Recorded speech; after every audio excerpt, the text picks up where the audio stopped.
And he said, I didn't see any protesting. Wow. Because apparently there were people cheering for him. Apparently so. Apparently so, despite the numerous examples of photographic evidence that nobody showed up to the stretch on the way to Buckingham Palace. It must be nice to be that fucking delusional. Oh, good lord. He's just great. Do you know what's interesting? He's out of the States at the moment, whilst they're doing a thing that means people who are shown to have interfered with elections will not be permitted entry to the country. Funny that. Which makes me think they've got something they're about to drop, and they're going to just whip it out at the last second and be like, oh yeah, Donald, you can't come back. Or, as soon as he arrives, they arrest him and then announce, hey everybody, here's what's happened. Your president is a criminal. We don't deserve Again. We don't deserve anything that good, Christopher. Well, not to get political, but it's too late. We just did. Do you know what we do deserve? What?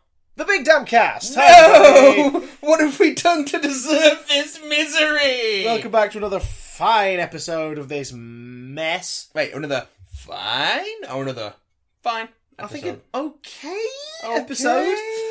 Featuring nerdy news, geeky gossip, and naughty language. Which I feel I need to reiterate. Yeah, you're we naughty. swear a lot. I feel like I need to reiterate just because we gained a big chunk of people last week with our Disney episode. So if you are frightened of big scary swear words, get the fuck out of here, you cunt. Big squaries. That was big horrible. Square words. That was horrible. Probably shouldn't have said that. That was horrible.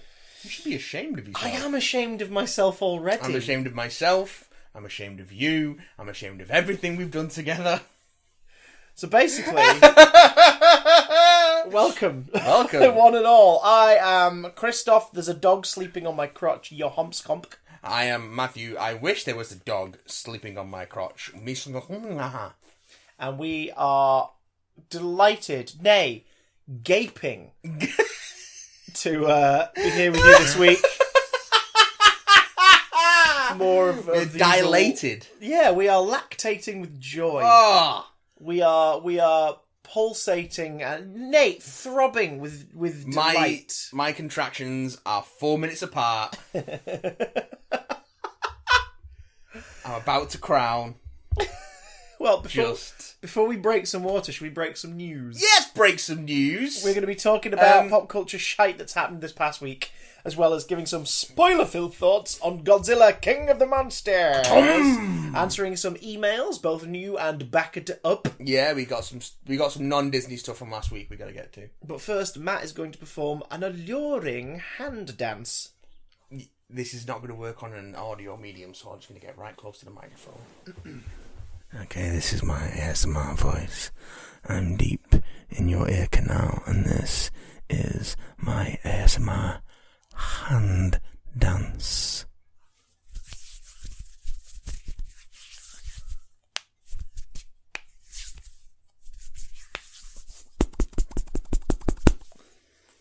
There we go. That made the dog on my crotch twitch. Wait, the dog or your crotch? So what's the first story? What's the first story? Whilst we are in the presence of our glorious leader. Well, the internet got very upset, as it always does, because there's a new bat on the block. A new Batman, you say? A new Batman. And his name is Robert Pattinson. Sorry, just let me put on my twat hat. Where is it? Where's your twat hat? Okay. Oh, that's a lovely twat hat. Thank you. Okay. But that's the Twilight guy! Yes. What, is it going to sparkle? Is Batman going to be sparkly? Darling. It's going to be a gay vampire, mate. It's going to be like a soft vampire. It's fucking stupid. It's gone too far now. I'm going to start a petition. Darling. I'm just going to take the hat off one second. We all sparkle on screen. Yes. Shirtless, sparkling Tom Baker. Listen. Hold on, spider monkey. That's a horrible thought. Now, yeah, Twilight. How old are you? 17. 17. Yes. How long have you been 17? Well.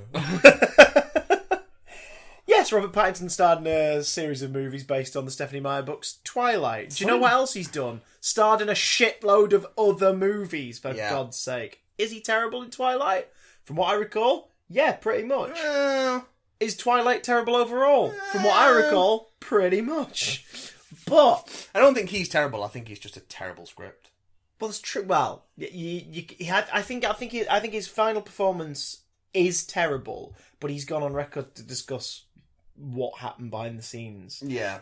He was on the Howard Stern show a few years ago, and he talked about how he was going really grim and really broody for the first Twilight, and the studio started to step in and have meetings with him and his agent and be like, make it happier, make it cheerier.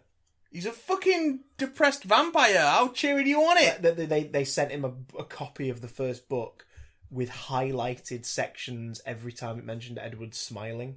And it's because the studio obviously thought, oh, this is going to be a sexy romantic teen movie. And it's like, no!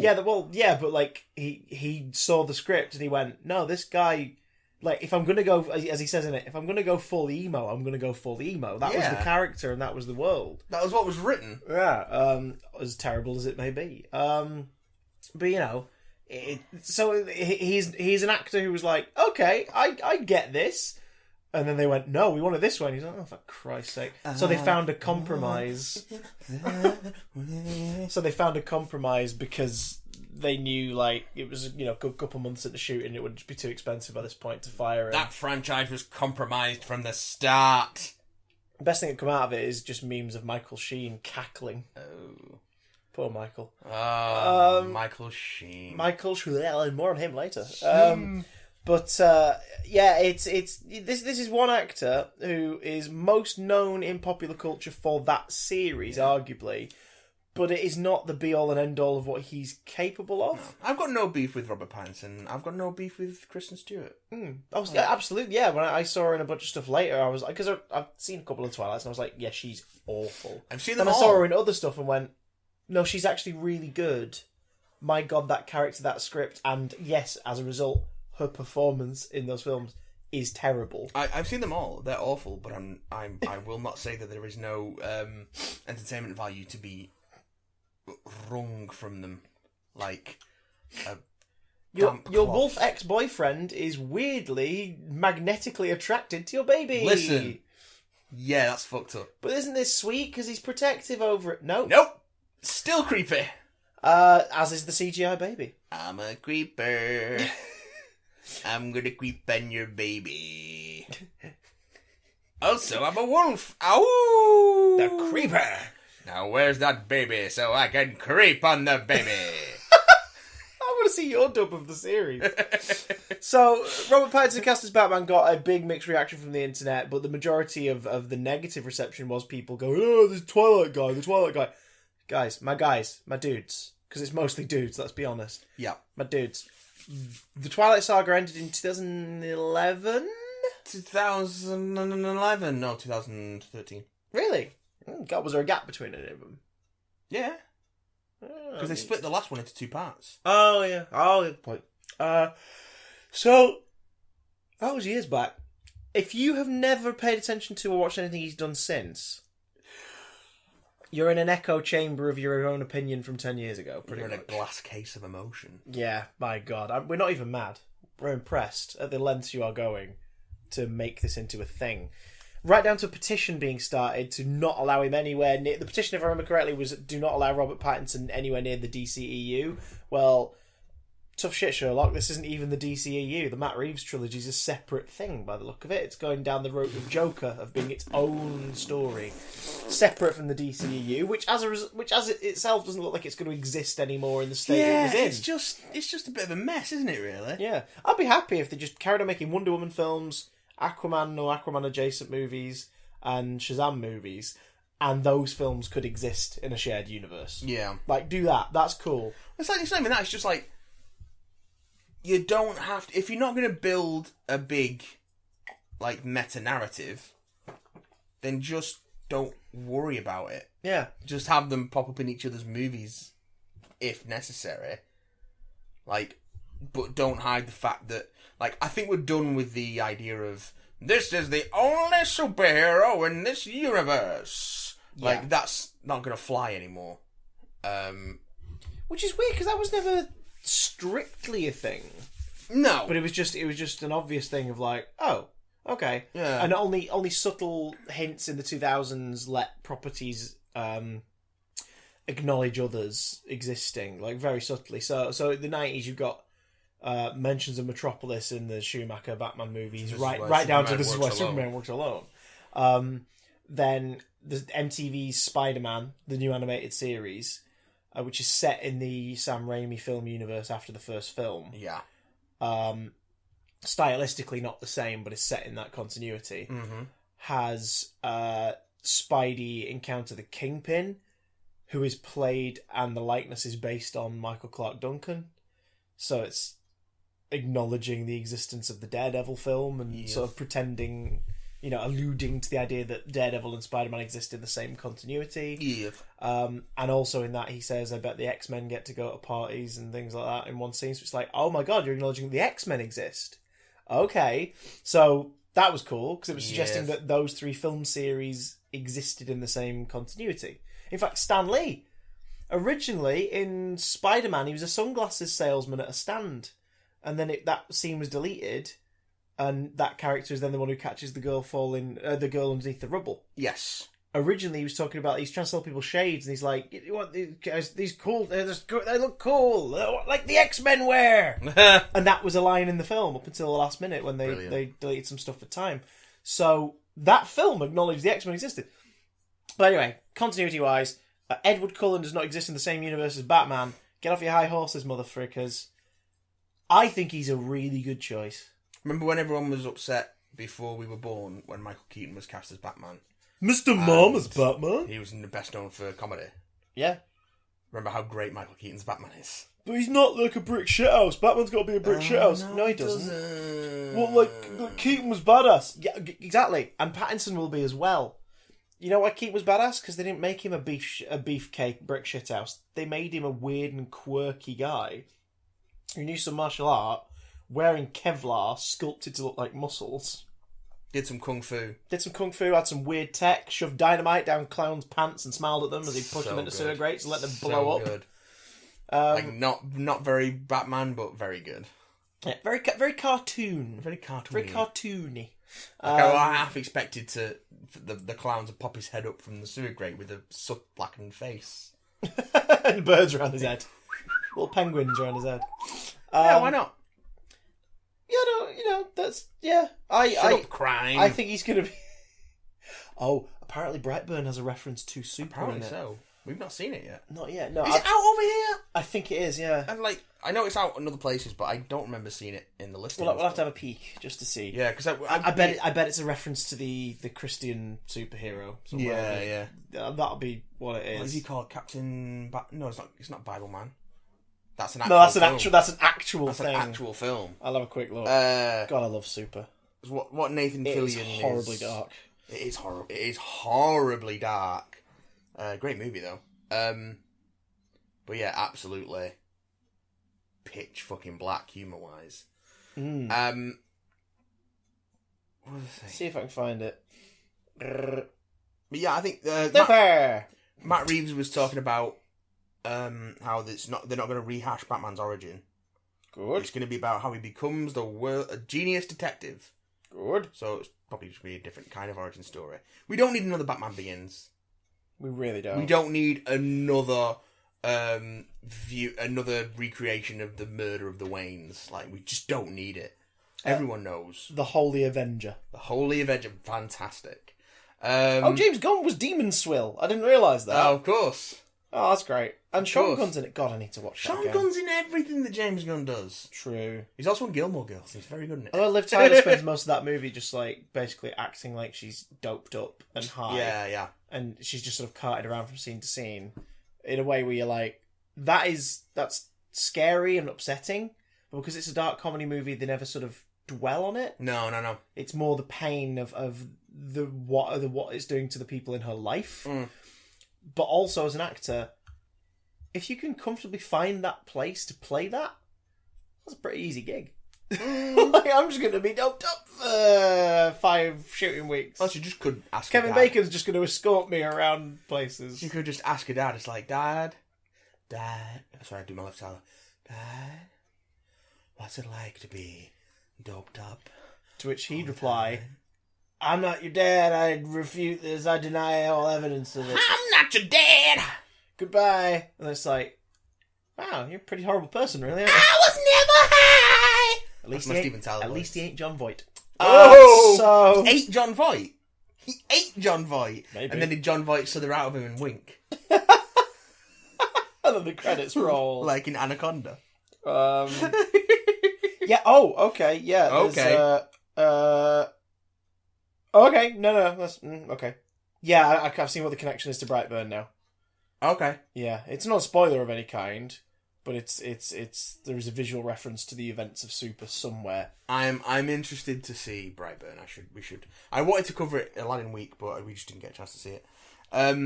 We have to talk about the big blue dude. We have to talk about the big blue dude. Big blue dude! This week we got to talk about the big dude with the blue glowing spines. Oh, yeah. So, yeah. R-Patz. I'm interested. I will reserve judgment till I see footage or get an indication of what the film might be about. Well, But I'm like, yeah, go for it. you ain't going to be seeing it anytime soon, Christopher. No. Because DC Entertainment, the movies division, are skipping Hall H at Comic-Con this year. What? No. What? We got a little tease from Patty Jenkins, director of Wonder Woman 84, as well as the original Wonder Woman. We've got a first poster for the film. Hon Magage. On the 1 year before its release, sort of backwards anniversary. I don't know what the word is for that. Preemptive anniversary. Preversary. Colourful, very colourful. A lot of people are comparing it to Ragnarok. Yeah, marketing. it's very much got that vibe, that neon vibe. Well, it's the logo sort of shattered into like a glass pattern. Yeah. And it's a different armor, which looks very cool. Yeah, it's almost like mostly full plate. It's got the thighs and arms are completely covered in like a scale mail. Scale mailish, and the rest of it is like full plate. So, yeah, badass armor. I get the feeling Diana's gonna have to go up against something really freaking heavy then at some point in this movie if she's completely covered. Well, Cheetah's the main villain in this, isn't she? Yeah, here's the thing that intrigues me so much. This film's obviously been delayed because it was going to come out at the end of this year. June 5th, 2020. They straight up delayed it because of competition at the end of this year. Yeah. Not having announced their slate just yet. So they were like, okay. Which wasn't them backing out of Wonder Woman sort of getting any success per se, but it was more that they went, this is a summer film. Like, sticking this at winter doesn't work. So instead of forcing everyone to work quadruple time to get it out this summer, they put it back to next summer. Yeah. That's cool. Like, that's fine. I'd rather them do that than not. And also, if they greenlight a threequel already, work can begin on that whenever, and we'll get it sooner as a result. And But we could get Wonder Woman 2 next summer and get Wonder Woman 3 the summer after, which would be great. 2 Wonder Woman films back to back. 2 Wonder Womans for the price of 2. 2 Wonder Women. The Wonder Women. Patty Jenkins also said that we're not going to get the marketing stuff for it isn't going to kick off till December. Yeah, which so makes we're not sense. going to get a trailer until then at the earliest, which is fine. It's out in June, so we don't want the trailers too early. So yeah, they're skipping Hall H. So they've got people like, oh, but they always show some good stuff. But then think about what they've actually got to show this year. Joker's out in October, and we've already got the full trailer. Mm-hmm. There's going to be no trailer for Wonder Woman 84 till December at the earliest, and it's been put back to June next year. The Birds of Prey probably wouldn't have a trailer ready. Yeah. They've wrapped on that now, haven't they? I think. Birds of Prey, it's wrapping up, I believe. Yeah, so I guess they've not got anything. This is before any scheduled reshoots. Yeah, so they're not ready to show anything from that yet. And pickups. And even if they did, that's like one film. out And of a let's big face slate. it, if they're going to give us anything, they'll give us like a teaser image, Yeah. and they'll probably just release that online the weekend of Comic-Con. So instead of being like, we'll Yeah. have a panel, they're like, boom, there you go. The Suicide Squad hasn't started shooting yet. Yeah. Although Joel Kinnaman is now confirmed to be returning as Rick Flag. So it's not a reboot, but it is a reboot, but it's not. I think it's a reboot in as much as sort of, I was going to say Casino Royale, but that was a complete reboot, bar one cast member playing the same role in the reboot. And I don't, It's that kind of bag, though, isn't it? It's like, you don't have to watch or acknowledge the existence of part one to jump into this one. and I didn't check this, but I heard that Idris Elba's supposed to be Bronze Tiger. Oh, shit. Right, you know, that makes more sense, considering all the work he's just put into, obviously, the prep he did for Hobbs and Shaw. Oh, Hobbs and Shaw looks fucking great. That looks really fun. It looks really good. But, like, think about all the physical prep work he did for that role. It would make sense for him to be like, well, if I'm already doing this regime, let's give me another role where I get to be physical and, like, hands-on and, you know. Yeah. Bronze Tiger, of course, is like a mixed martial artist, isn't he? Yes. He's a dangerous hand-to-hand combatant. So, sod yeah, give that role 'Cause it to was, Idris Elba. Because also, Bronze Tiger's better if he's got a history, and Idris Elba is now veering into that. This is a guy who is going to be playing pretty much 45 and up parts. From, like, Idris Elba does not look old by any stretch of the imagination, but he carries... He's late 40s. He can carry a world weariness sort of really well in a lot of his parts. So if you're going to give him the role of a combatant, give him the role of a seasoned combatant. In fact, I'm surprised that he's not been cast as Wildcat. Could do Wildcat. Could be Wildcat. Not to like stick to the feline specific DC characters, but like Wildcat would be great. Oh my god! Because if you do Wildcat, then you could bring in Black Canary. Because there's iterations where she's like trained by him, isn't there? Yeah, I suppose. That'd be pretty cool. But yeah, he's got this comes from James Gunn sharing a Suicide Squad cover, which is Rick Flag, Bronze Tiger, but then it's also Captain Boomerang and Deadshot. Jai Courtney has said that he's involved in the new one. Yeah. He's not allowed. He doesn't know how much he's allowed to say, which implies that maybe Boomerang's a cameo. Possibly. I'd be fine with Boomerang being back in it, because if anyone's going to create a creepy, freaky villain that works, it's going to be James Gunn. I think Jai Courtney,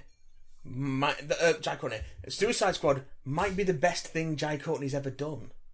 He's entertaining. In terms of his performance. Yeah, he's really entertaining. He sort of fits that creepy, grungy aesthetic really well in a way that none of the other characters do. Yeah. And he's a total prick.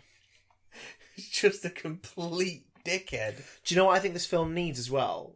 I think it needs a sequence set in the past, a flashback sequence of something to do with something or other, like a hero fight or whatever, that features Slipknot being freaking brilliant. Oh, yeah. Do you know what I mean? Like a scene where Slipknot is in it and he's incredible. Because that was just such a fucking waste. Well, do you know what I mean? Well, it was the moment there's a Slipknot, the man can climb anything. What, no intro for him? I guess he's going to get killed off first. 10 minutes later, head blown up. Okay.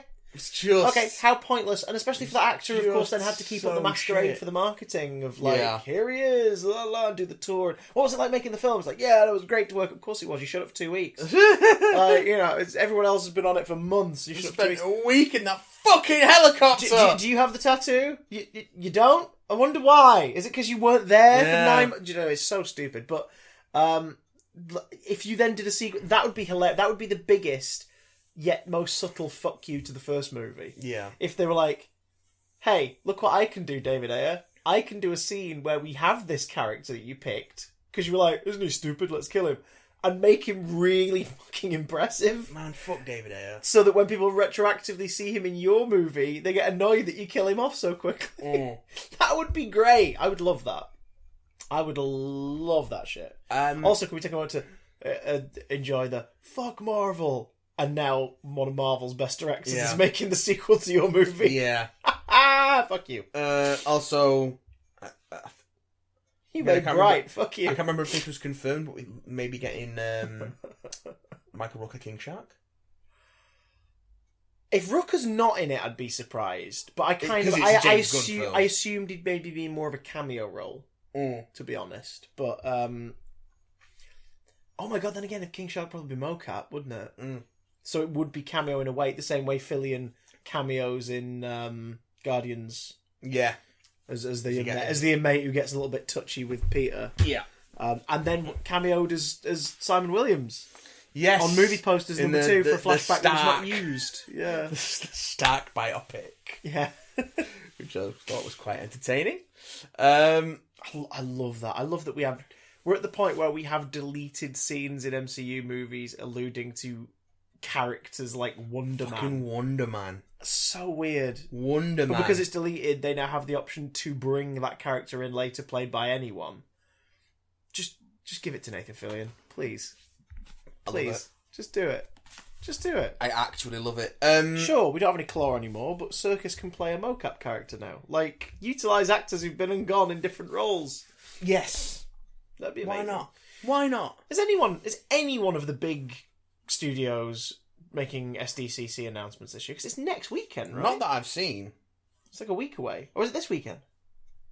Well, I guess we'll find out. Oh, this shit. If it's weekend. this weekend, then next week's episode has to get new graphics and a different title. Yes. Because we can't break the streak of our annual SDCC trailer buffet. That's very true. Are you looking it up, or are you on the menu? Cause No, I'll look up SDCC. I'm on the menu because We're so out of whack. I just realised that there was another trailer that I forgot to put in the show notes. Oh, what's that? Onward. Now, I've not watched this. Disney tell Pixar's me about Onward. What if Bright, but for kids, maybe? What if Bright, but for kids, maybe? SDCC is the weekend before our 3rd year anniversary show. Oh. So we'll see. We've got stuff planned for the 3rd year anniversary, so we might cover it that week. We might cover it the week after. So yeah, we'll keep you posted, folks. I'm gonna give you the live a live reaction to the Onward trailer. Because it's only a teaser. Okay. This is Disney Pixar's Onward, starring Tom Holland and Chris Pratt. Oh. Can Can we stop giving him work? we not? In family movies that preach messages about diversity and acceptance. It seems like it's too late. It's a modern day. Made it. Sorry, it's a modern day version of. It's a modern day of a magical civilization. Bright. Yeah, but I don't think there are Fairy many lives humans. don't matter today. Don't matter today. Oh, here we go. Racist cop. Racist cop. Right. Or cop. Ha Or cop. In times of old, you know, there are mermaids. Alright, the world is magical. I think the main characters are orcs or trolls or something. I can't tell. Very Smurfian designs to the houses. Yeah. There's a centaur, jogger. You know. Was that a fawn? That was a Okay, fawn. that's a cute gag. You know, cash for gems, mermaid in the backyard. Ah, that's a good visual gag. You know, it's Pixar. It's got a certain charm to it. I guess they're like dark elves, maybe? I don't know.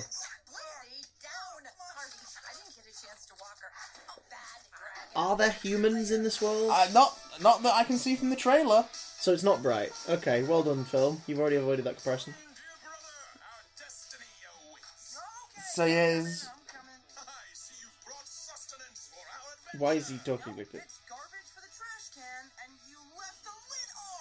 I don't know. I guess they're going on some kind of road trip. Okay, unicorns as Wild raccoons unicorns. is great. Yeah. Okay, that's a fun idea. Yeah, so, you know. Okay. It's not a quest, it's just a really fast and strange errand. It's totally a quest. So, I don't know. So he's just doing his cometh soon. That's disgusting. Cometh soon. That does not play off as well as I think they No! wanted it to. He's just doing he's just doing his Rex Dangervest voice for another film. I guess. That's a shame. I don't know. Maybe cast someone who's not a part of a homophobic church. What? Hey, what? What? No. But yeah, that's the next Pixar film. It looks so. It's a teaser trailer. What do you want? Is this the first time? What do you want from me? Oh, I think this might be. What? This is the first time where they're trying to sell the film off the names. That's not a good sign. Oh. That's genuinely not a good sign. Oh, like that trailer was. Tom Holland, Chris Pratt. It's like, hang on. What? Yeah. Pixar have avoided that forever. Yes, they cast names, but they never sell it off of the names. Yeah, actually, that's a DreamWorks tactic. No, they don't even... Yeah, it does look a bit DreamWorksy, doesn't it? Yeah. It's the kind of tone DreamWorks would go for as well. I mean, it's got Colour me skeptical. Or purple, like the main characters. Oh, very funny! Oh, it was a visual joke and an audio medium. A trailer... well, people are going to see on with the trailer. Another trailer that I did remember to put in the show notes. Andre Ostoval and Guillermo del Toro's Scary stories to tell in the dark. Am I getting the director's name right? I probably butchered that. Much like that jock fellow butchered that scarecrow. So this is Goosebumps. Yeah. But I think when we first spoke about this after the teasers, we said like, oh, it's very Goosebumps in a way because they've taken the short stories and they've turned it into a film where they all happen in one setting. Yeah. No, you said to me before I watched the trailer, it is Goosebumps, and I was like, okay. I didn't realise you meant it pretty much is. It's Goosebumps. They find a book, and then stuff from the book starts to happen, and at one point it looks like they try to destroy the book in a fire, and it survives the fire. It's like, oh my god, this is a plot of Goosebumps 2 Haunted Halloween. Yeah. Andre Utverdal, I think is the director's name. It's Scandinavian For value. So, yeah. So, I apologies if I'm butchering that name. Scandinavian for make you shit yourself.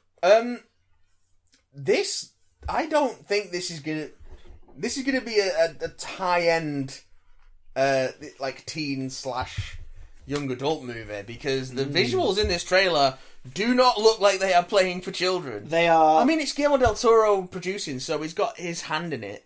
Yeah. And you can definitely tell that it's his sort of visual language is coming through in this movie, because it is gnarly. Oh, God, yeah. Well, we were talking before as well, the books are famous with generations of American kids from the 80s and early 90s, because they were scary stories aimed at children. They were a little bit creepier and a little bit nastier than one would expect for kids' books. Yeah. And the most memorable thing about them for a generation was the illustrations. The illustrations were haunting. Which like, looks really like this is carried creepy. through into this, yeah. Yeah, they in fact, some of them are literal translations Excellent. to live action of the illustration. Harold the Scarecrow, for example, is a straight up depiction of the one in the book.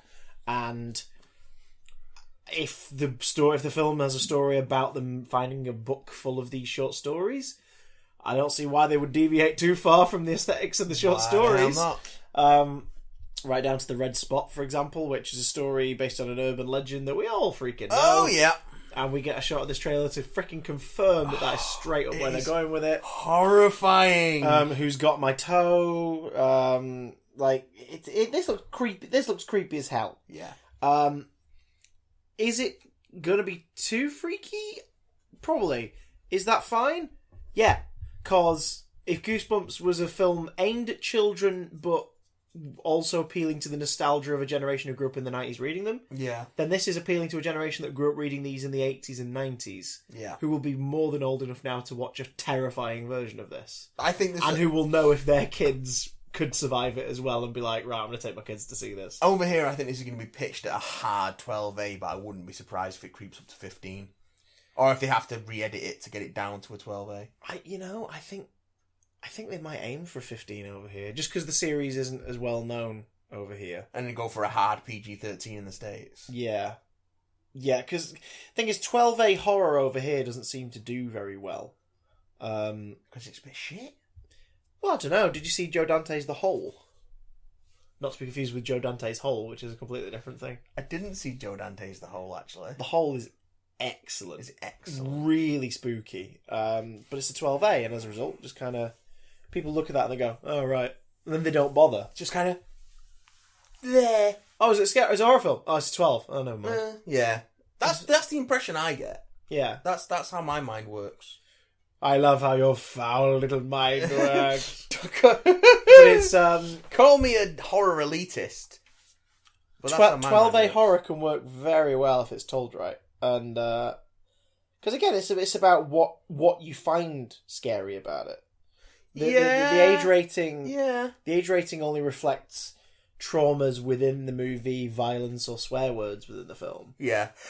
You can be scary. I mean, just look at the amount of kids' films we grew up watching that are terrifying, that are PG. Return to Oz, anyone? Yeah. The Dark Crystal in places. Oh, have you been seeing the teaser images for Age of Resistance as well? Looks cool Looks as shit. so good. That opens Down very for that. soon. A couple of weeks, I think. Well, it's Netflix. Netflix, It's just going straight to yeah. Netflix, yeah. Oh, damn. Interesting. Sweet Jesus! We might have to get a guest on to talk about that, I think. Maybe. Maybe. Might know a fella who... Might know someone. Might know Might know somebody who had to be very secretive about it for months, but is now very openly tweeting marketing for it. Warwick, if you're not listening, expect a phone call. So anyway, Billy Humhay. No, not Billy. What else have we got, Mr. Man? That's it for news. What? Nothing else happened? Well, so many things, but nothing we're going to cover. I I don't believe in gender identity. So we both saw Godzilla Kong of the Monsters. Kong of the Monsters. You're Kong of the Monsters. already wishing for next year's film. King of the Monsters. Did you know it's out in less than a year? The next one. Yeah, they must have already been shooting it, or That's already nuts. shot it. That is nuts. I'm surprised at the turnaround of that, but I guess they want to build on a cinematic universe. They need to start churning them out. Crack don't they? that shit out. Yeah, King of the Monsters. If you want to know our completely spoiler-free thoughts, Mostly spoiler-free, though. mostly spoiler-free. Well, we sort of touch on mild spoilers. Almost but the completely sort of spoilers spoiler-free. you would expect to be things to happen. Nothing in a film that's not called in the Godzilla trailer. King of the Monsters. Yeah. Go check out our YouTube video for it. It's 18 minutes long and weirdly the most high definition looking thing ever. I think it was just because of the lighting. Yeah, We just took natural advantage of the lighting. sunshine and it looked really nice. That's always my problem with video, is getting the lighting right. I need some lights. Well, the other day I recorded a quick video about the Robert Pattinson thing for my Yes. YouTube channel, and I just set up my Sony Canon on a tripod with the middle of the day and didn't use any lighting, and it's the nicest looking video on my channel. Natural light is the way to go. Just look at the Revenant. The Revenant. The Revenant. The Rovnon. Listen, my mouth is very tired. As it would be, spit and fire, like Godzilla Super does. hot fire. And does Rodan spit fire? Rodan doesn't spit fire. Trails fire. Trails this fire. version trails fire. Firebird lizard thing. But yeah, we saw King of the Monsters. Here's some spoiler-free-ish thoughts for a bit, and then we'll give you a big old spoiler warning. I liked it a lot because it's really stupid. I didn't enjoy it so much because I found it weirdly boring. Yet I still like a lot of what is in there, and I think a lot of the overtly critical analysis of it in negative reviews is a bit daft. I think they're expecting a lot more from it, a lot of those reviews. Yeah. Whereas I wanted more big dumb things. I think it was pitched. And I didn't get it. For me, but Matthew, by Jiminy. For me, I think it was pitched perfectly. It was almost exactly what I wanted from a Godzilla sequel. So the kaiju, aka the Titans, have emerged around the world after the events of 2014's Godzilla. More and more of them are waking up, and the Monarch organisation, who study into the monster activity, are ramping up their involvement. Yes. But one of their scientists who's developed technology to possibly communicate and maybe placate and control the creatures. The Orca. Yeah, she is kidnapped by a God. Biological, environmental, eco-terrorist organisation. Because Hollywood love those. Don't know what they do, but they love them. They terrorize because global reasons. warming. But they take hold of it, so it's up to... They give Charles Dance something to do on his days off.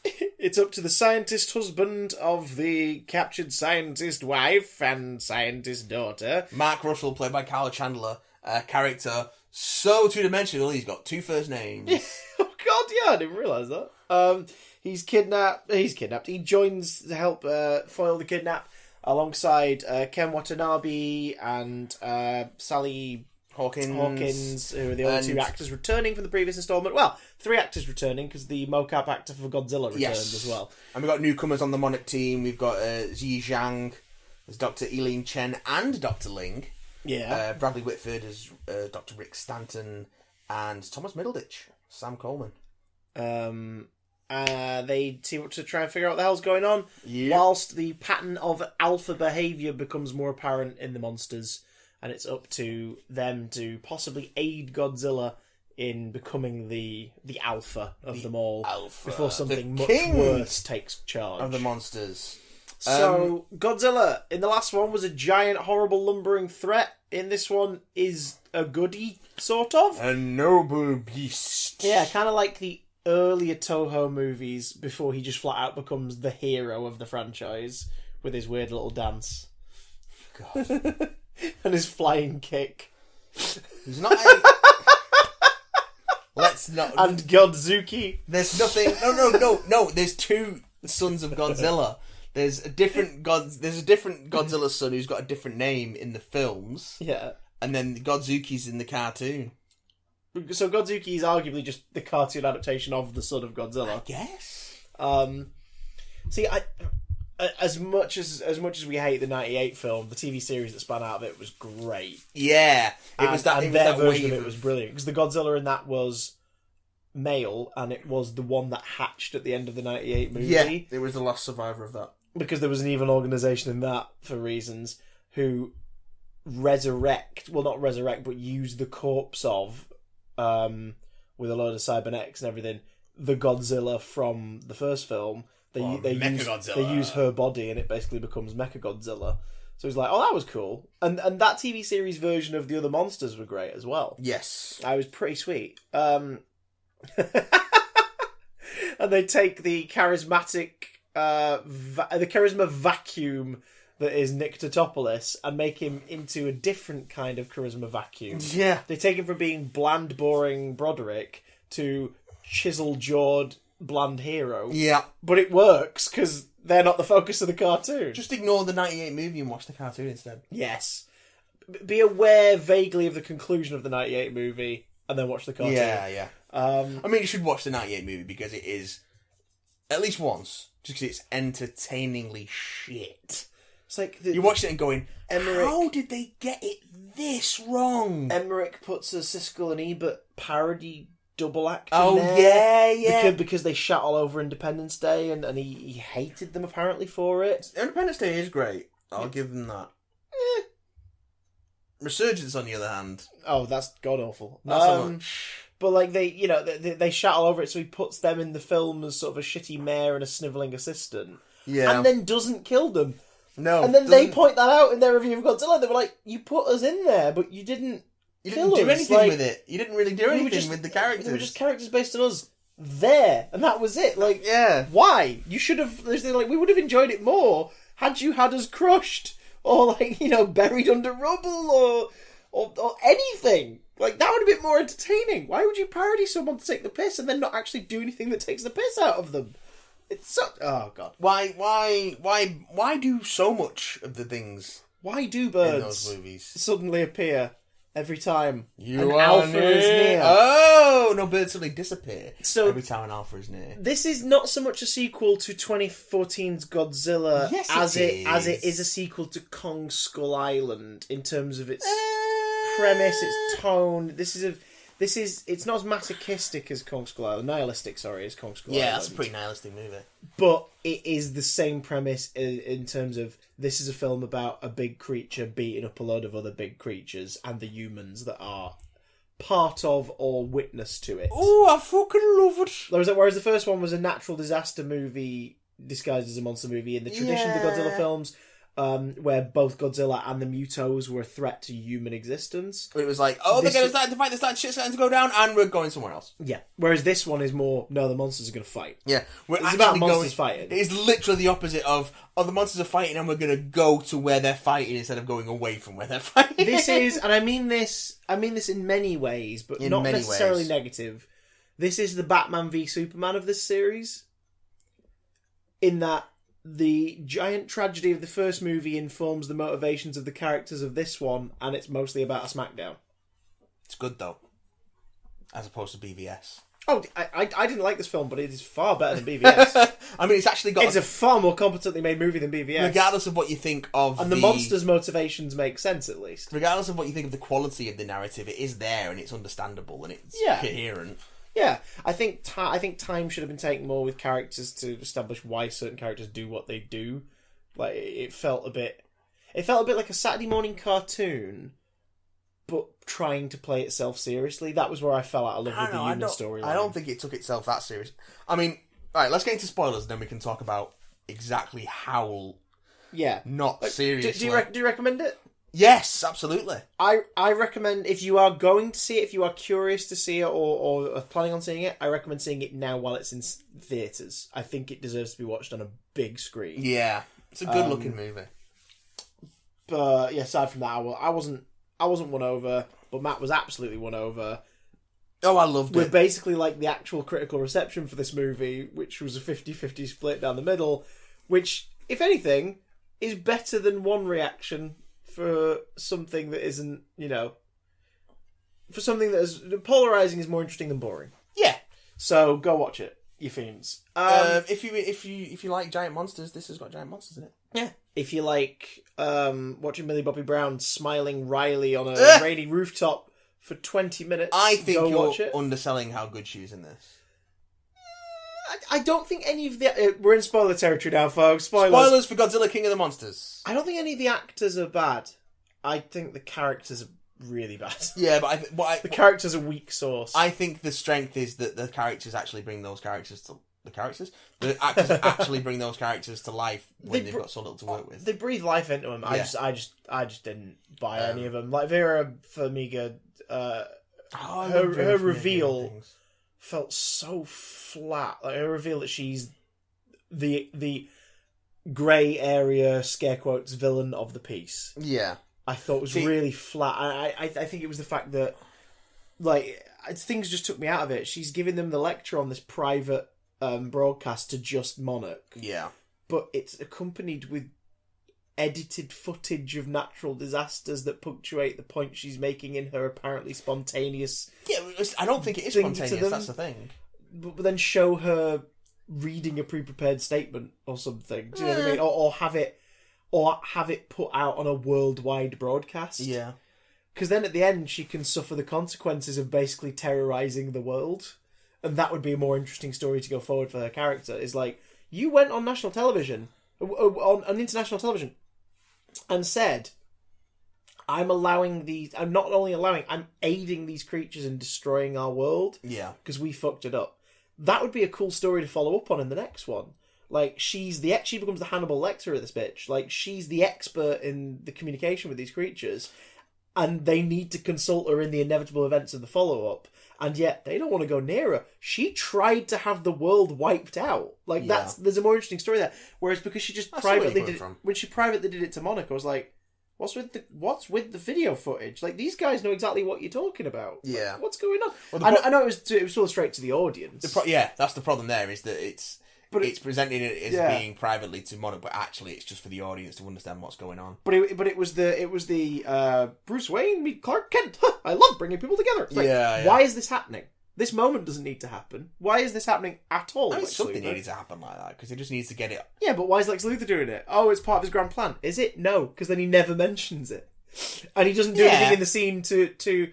Even when you go back and rewatch that scene, there's no hints that he knows who these two people. Like, obviously we know he does, but there's no hints that he's like, oh, I'm getting a weird little kick out of this. I don't think there is. I love bringing people together. I don't think that's a comparison. Oh my! I don't think that's a fair comparison. Oh no, not direct the scene. I just mean tonally for me. It reminded me of that moment because I was like, I don't see, like, there's a way to make this mean more than it does. I think I'm just bored of let the Earth reclaim itself plots. I think it's a common. That might have been part of my. We're going to be seeing a lot of it because we are at that tipping point now. So that is a theme in a lot of art that's coming out, because we are at a point where we're fucking our planet will be on repair. So I think you're going to be seeing a lot more of that. But unlike, say, Thanos' plot, in Avengers 3 and 4, where he offers what he believes is a solution, and they highlight that he's mad. Like, he's not thought of this properly. This one is just sort of I always want a character to go, and then what? To them. Do you know what I mean? And then what? Yeah. Like, what then? Have you or have the characters do something different? Like, I'm preparing for this. We're going to let it happen, and we have put things in motion to help what is left of humanity survive and not interfere with the results. They sort of gloss over it because they talk about the Monarch bunkers. Yeah, but it's like, so who's going to survive? Just Monarch then? Who are going to be like, right, well, we need to fight back these creatures. You know what I mean? It's just... Or people who make it to the bunkers. I felt like if they were going to go Saturday morning cartoon, I wanted them to go a bit more Saturday morning cartoon. Yeah, maybe. Lean into a stylized thing. But I think they were restricted because it was a sequel to 2014's Godzilla, which was played completely straight. I think that's why they were restricted by they didn't have the freedom to be a bit more genre heavy when it came to the human plot. They totally lent into their genre and indulged in it with the monsters. Though, because turns out that the Hollow Earth theory that they talk about in Skull Island is completely true. Yeah. And that's the thing. Also, they go to fucking Atlantis. I didn't realise how much you needed to have done the required reading for Skull Island. Oh, yeah. They talk about Skull Island in this several times. Several? They are I lost count at 12. They are very, very eager to remind you that Skull Island is a place that exists in this world.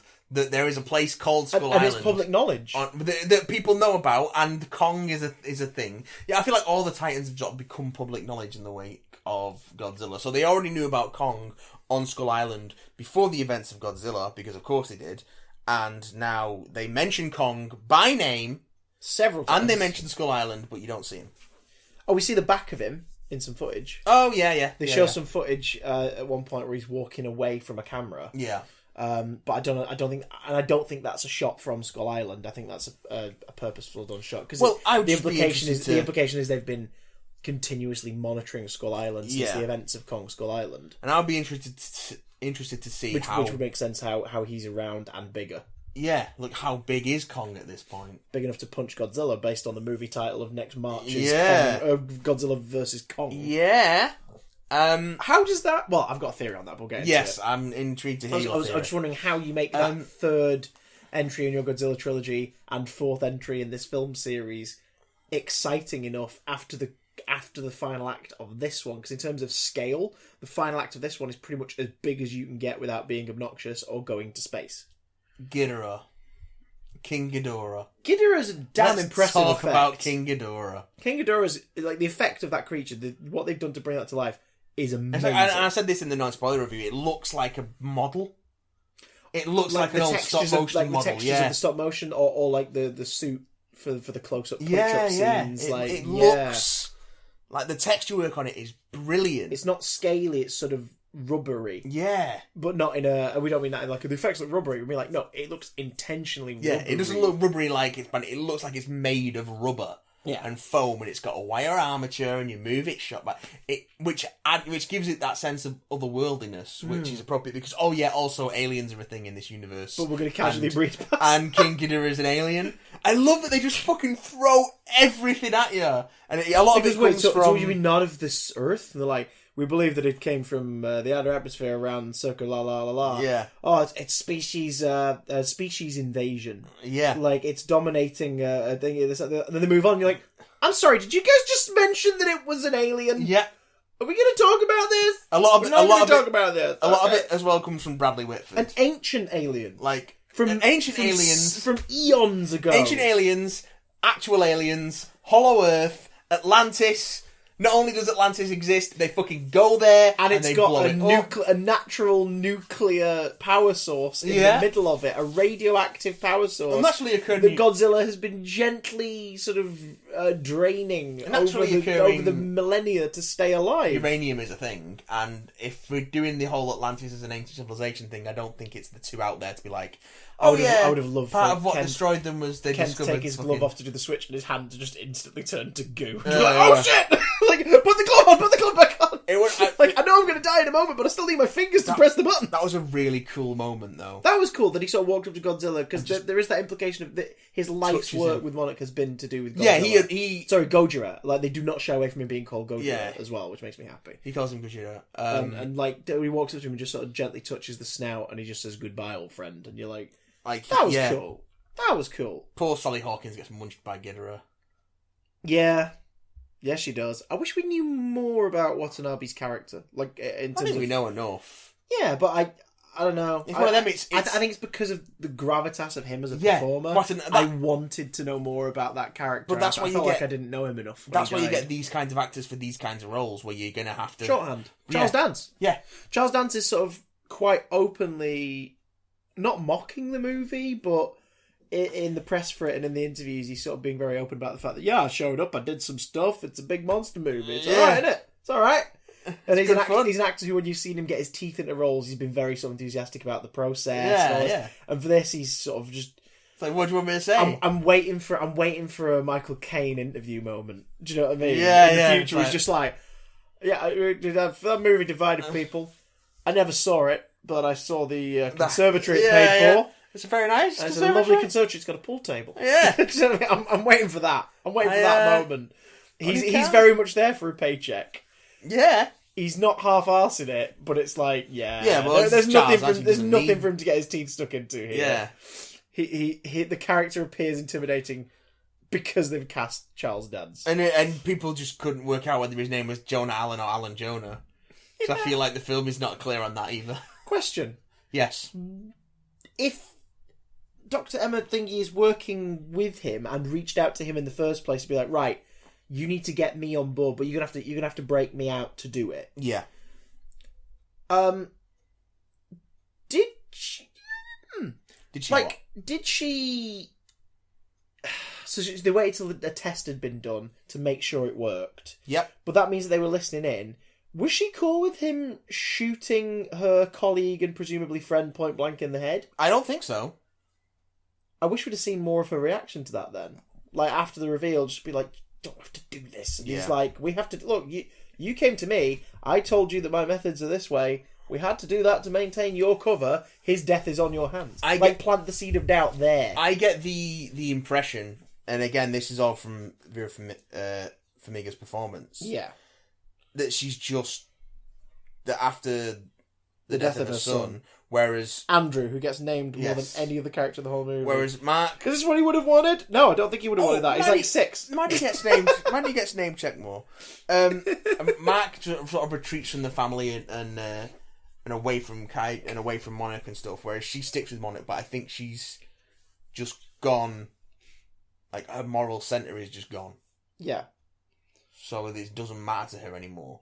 I want to know what broken. I want to know what the origins of Monarch are, because I'm like, how do they have all this shit? If Godzilla vs Kong is well received, I think we'll probably get a Monarch prequel, a monocle. We'll get a monocle. Monarch's just like a tiny office in Skull Island. Yeah. So it must be. How do they extend to the point where they have giant Titan containment bases? And all that stuff, because that's the thing as well in the film. They established that they've got several of them already. Oh, yeah.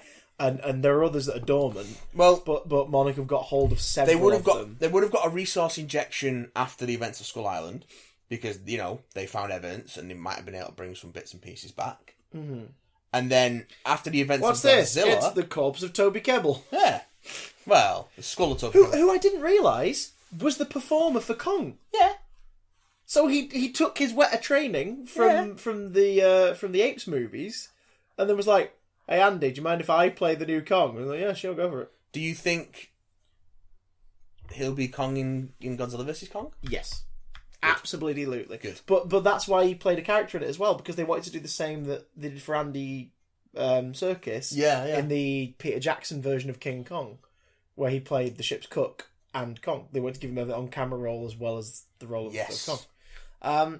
That's something as well that I think that's how they'll... Because the reason why folks are like, why is it called Kong Skull Island? Why do they keep referring to him as just Kong? What's all that about? It is a copyright thing. King Kong is owned by, I believe it's between Universal and Universal and Paramount. Oh God. But Kong, Skull Island, and a bunch of other elements are public domain. Yeah. Like, they can be owned by anybody. But the specifics of King Kong, the story of him being brought to New York, that stuff, that's owned by studios. So Kong Skull Island's a Warner Brothers movie. It's called Kong Skull Island to make sure people realise it's that King Kong. You know exactly who we're talking about, King Kong. But it's not King Kong. It is that character, but we can't call it King Kong. There's a loophole in that, though. Yeah. If he dominates Godzilla in the next film, you could totally call him King Kong. King of the Monsters. Because within the establishment of those films, it's King Ghidorah. No, King Godzilla. No, King Kong. They don't call Godzilla King Godzilla, though. They should do. No, they shouldn't. Fucking should do. It's a bad name. Make him a tiny crown! King Ghidorah. Make him a tiny crown! King Ghidorah works just because of the... Or King Ghidorah, however you want to say it. Just because of the cadence of the word. Do you adore her? I do adore her. King Ghidorah. King Ghidorah. We adore her. King Ghidorah the Explorer. He's the one who could turn you into ash with a face full of lightning. Mothra is the you go away. Mothra is King the Ghidorah. MVP of this movie. Mothra, Is the most valuable wonderful. player. She's beautiful. She's the first kaiju you meet in this. Lucy hates when she moths, and I've hatches. been sending her. She loves Mothra that much from watching this film that I've been sending her cartoon pictures of Godzilla and Mothra cuddling. Yeah, they have a really nice sort of dynamic. Hang Yes. Look at that one. Yes. Also, the visuals for Mothra are the most amazing visuals in the film. Like but when she spreads her wings for the first time after she emerges from a cocoon, and then again when she, when they surface in the submarine after they revive Godzilla, and it's just the descent of Mothra from above the clouds, and it's like a dawn. It's dawn. Yeah. And Mothra is bringing it along. The four main kaiju in this, Ghidorah, Rodan, Mothra, and Godzilla, are all amazing. Like, great designs, great effects, terrifying presences. Oh, God, yeah. Even Mothra, who is the most openly sort of sympathetic of the group, is still a bit... Well, when you first meet her, she's a giant fucking caterpillar, and then when... Spitting out webs. Yeah. That shot there, when she just spat one out on Ghidorah and stuck two of his heads to the building, was fucking great. That was a great shot. And also gets her tail stinger. She fucks up Rodan with Yeah! that. Oh, God, like, stabs Rodan right through the heart. But yeah, heroic sacrifice from Mothra. Yeah? Who then sort of dissipates into... what have you, and revitalizes Godzilla. Yeah. Eventually leads Godzilla to be burning. And then there's implication in the credits Godzilla. that a new Mothra cocoon has already formed somewhere. Well, let's talk about the credits, because I think that's actually it's basically its own mini post-credit sequence before the actual post-credit sequence, which I didn't stay for, but I've looked up since. Yeah, I can tell you what it was. It wasn't exciting. It was... But it gives me my theory for Godzilla Yes. vs. Kong's plot. Hello, Minnie. Sorry, I just got distracted by a gorgeous dog. So... Oh, Millie Bobby Brown is back Oh, okay. for Kong vs. Thingy. Alexander Skarsgård's the lead. Yeah. Millie Bobby Brown is back as Madison Russell. Yeah. Rebecca Hall, Brian Thierry Henry, love him. Shun Oguri, Eliza Gonzalez, Jessica Henwick. Oh, yeah, okay. Hang on, Jessica Henwick. Oh, right, yeah, Colleen Wing. Okay. Yeah. Julian Dennison, Kyle Chandler as Dr. Mark Russell. Yeah. And Demian Bichir. And Zhang Ziyi reprises her role as Dr. Chen from the previous film. Yes. So there's 3 returning characters in the sequel, which means it's set after. Yeah, that fits in with my theory. Huzzah! Right, Yes, sorry. we knew it was set after anyway. Pray continue. So the credits visual. They basically established that now the Titans are all awake, they're actually helping to reclaim. Yeah, it's nature reclaiming the planet, and like vegetation is returning to previously barren areas. I think they've mentioned like fish stocks are increasing. And it's there's a Mothra egg. They find a Mothra egg, or what they assume is a Mothra egg. But then there's also some interesting seismic activity centering on Skull Island. So something's going on there. Like someone's waking up a little bit more. And also we get a cover version of Blue Oyster Cult's Godzilla sung by Serj Tankian. Was it Serj Tankian? Yeah.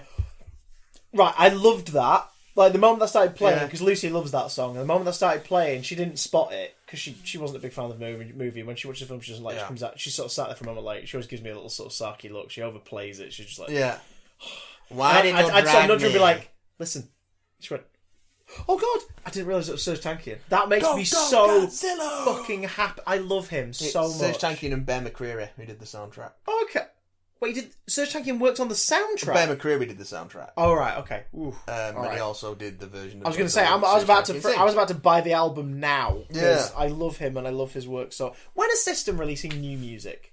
Hurry up! Never. You've been reunited and touring for 5 years now. Literally Hurry never. the fuck up and release new music. They're not doing it. They better. Why would they? I just realised as well, TJ Storm reprised his role as Godzilla for the mocap, while Jason Lyles, Alan Maxon and Richard Dorton portrayed the heads of King Ghidorah. I love that the heads are independent characters. I don't know how that works, though. How do you mocap those heads? You just do the faces. Lyles also portrays Rodan via mocap. Just flapping his arms, I guess. Yeah. But this is great. In the credits, I didn't notice this, Godzilla, Rodan, Mothra and King Ghidorah are credited as themselves. That's really good. That's a great little nod. That's really good. So, the post-credits for this movie is Jonah the Explorer, or whatever the hell Charles Dance's character is. Jonah the Mona. Being shown to a Pacific Rim style, although much grungier, black market lab. Yeah. Where they're selling him something, and the guy's... It's implied that it's a few months after the events at the end of the movie, and his team are there, and this guy's basically selling him something where he's like, I don't know what you want with this specifically, but like, you know, here it is, we've kept it as fresh as we can. And then they pull back this tarp in a semi-refrigerated room to reveal presumably the first, not the one we see at the end, but the one from the earlier scene, severed head of Ghidorah, one of its heads. Yes, because it could be the one from the end, which was that was a really fun shot. I don't think where it is the Ghidorah's one head from the emerges from the rubble, as it pulls out more to reveal that it's just in Godzilla's mouth. Yeah, no, it's got to be the one from the earlier scene, because if it had been his middle head, he'd have regenerated. Yeah, true. The middle one's the one that keeps it alive. Yeah. Okay. Whereas the left hand head that gets torn off in an earlier fight, when we get the oxygen destroyer weapon from Godzilla which just lore, kills a shitload of fish. That's it. That's an amazing shot, though. It's a great shot, but afterwards I just felt really sad. I was like, oh right, the dust settles. There's a lot of dead fish. All the fish go belly up. It's like fuck. But it's one of them. It's Aquaman should have been in there somewhere. Yeah, it's like a little Easter egg. Aquaman. Oh god, they killed Aquaman. Fucking Aquaman. So don't know what that's from. Go watch H-Bomb Guy's Climate Change Denial video. Climate change, a measured response. Fucking brilliant. So, oh dear. Yeah, so it must be, I think it's that head. Yeah, but then he sort of says somebody's like, this would be perfect or whatever, and then it ends. Yeah. Fucking. So he gets up after watching the head meet two women called Lucy and Mina, and he goes, "The game has begun," and he walks away. Oh no! God, do you remember that? That was the post-credit scene for Dracula Untold, setting up the events of the original novel in modern day, and it was meant to be setting up the events of what was then not called the Dark Universe. And then he announced in interviews later that there wasn't any story. No one ever pitched a sequel to me. They just told me to shoot that, and we did it. Yeah. It was an additional day of photography, and we got paid, and that was it. That's Charles Dance. Ridiculous. Charles Dance. He's not proud. We should do... but he's seen the conservatory that those cameos... Yeah. We need to do an episode, I think, on teased/announced continuations that never happened. Specifically that genre. So like the end of Dracula Untold and The Mummy. Although at the minute that's up in the air, but like we should... It's not up in the air. It's they've been talking about the Dark Universe. Offices are opening up again.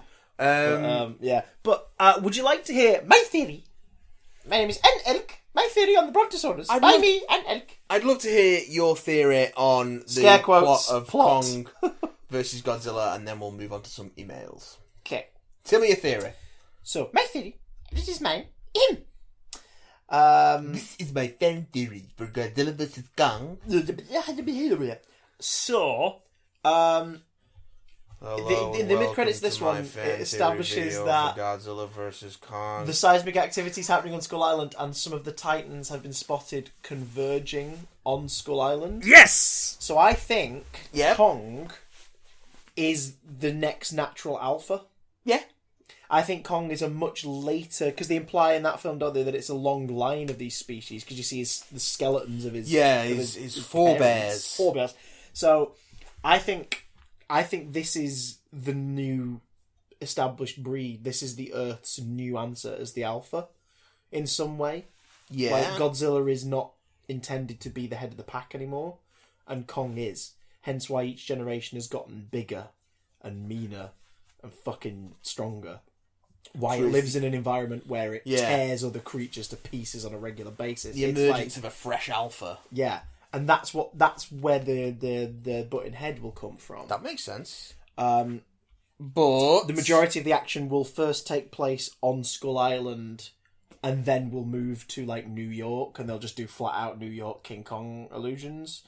Or it'll start in New York and it'll go back to Skull Island. You think they're gonna Like Kong will go to lick his wounds, Godzilla will get there, and the battle will happen there. Because at least that environment would be a different environment for this sort of fight to take place from what we've normally seen of this sort of thing. You think they'll start it off with the traditional plot of King Kong, sort of? Kind of. I don't think they'll bring him over, but I think Kong will rock up somehow.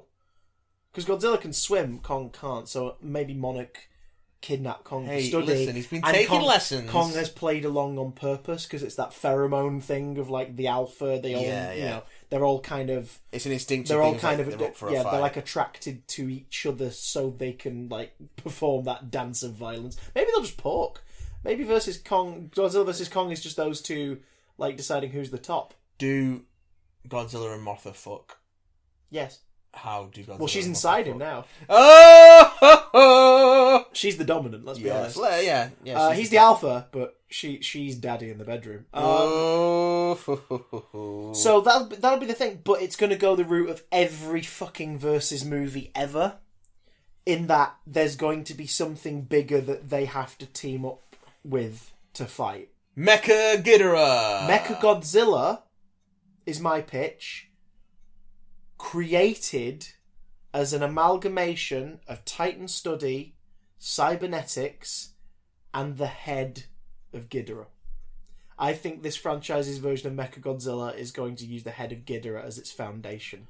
So it's not a Godzilla, it's not a straight-up robot Godzilla, it's a 98 cartoon-style cyborg hybrid of a corpse and DNA splicing, and that will be our Godzilla. And it may even have, just for shits and giggles, may even have 2 mechanical extra heads as well. I think that will be our template versus movie thing of there's the thing that's worse than them that they team up with each other to fight against. I would, and then it'll end with Godzilla and Kong making out. I would. That sounds good, but Charles Dance's already said he's not returning for Godzilla vs. Kong. Yeah, because the lab is going to be found completely destroyed by the creature that they thought they could control. But I also think that they've said that they're not picking up on the Ghidorah thread in Godzilla vs. Kong. It's not a Ghidorah thread. Oh, shut up! It's not a Ghidorah It's not thread. Ghidorah. It's not Ghidorah. It's a Ghidorah They've used thread. the head of Ghidorah to create a creature. It's not Ghidorah. And then your post-credits tease will be Ghidorah surviving somehow, somewhere. What if it's Space Godzilla? Spozilla. Also, the director has expressed interest in doing a prequel. A prequel? Of the whole series Yes. set during prehistoric era. Yes, please! So a subtitle-less, wordless, visual film. Do 10,000 years BC.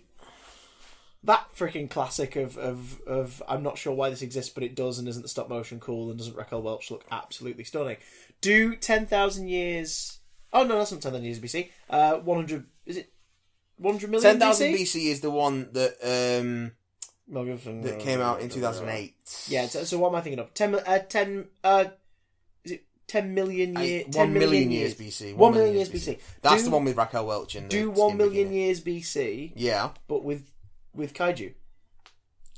Yeah. So instead of angry cavemen and saber-toothed tigers, like, you do that film, but you do it with a tribe set around, like, the first emergence of Godzilla.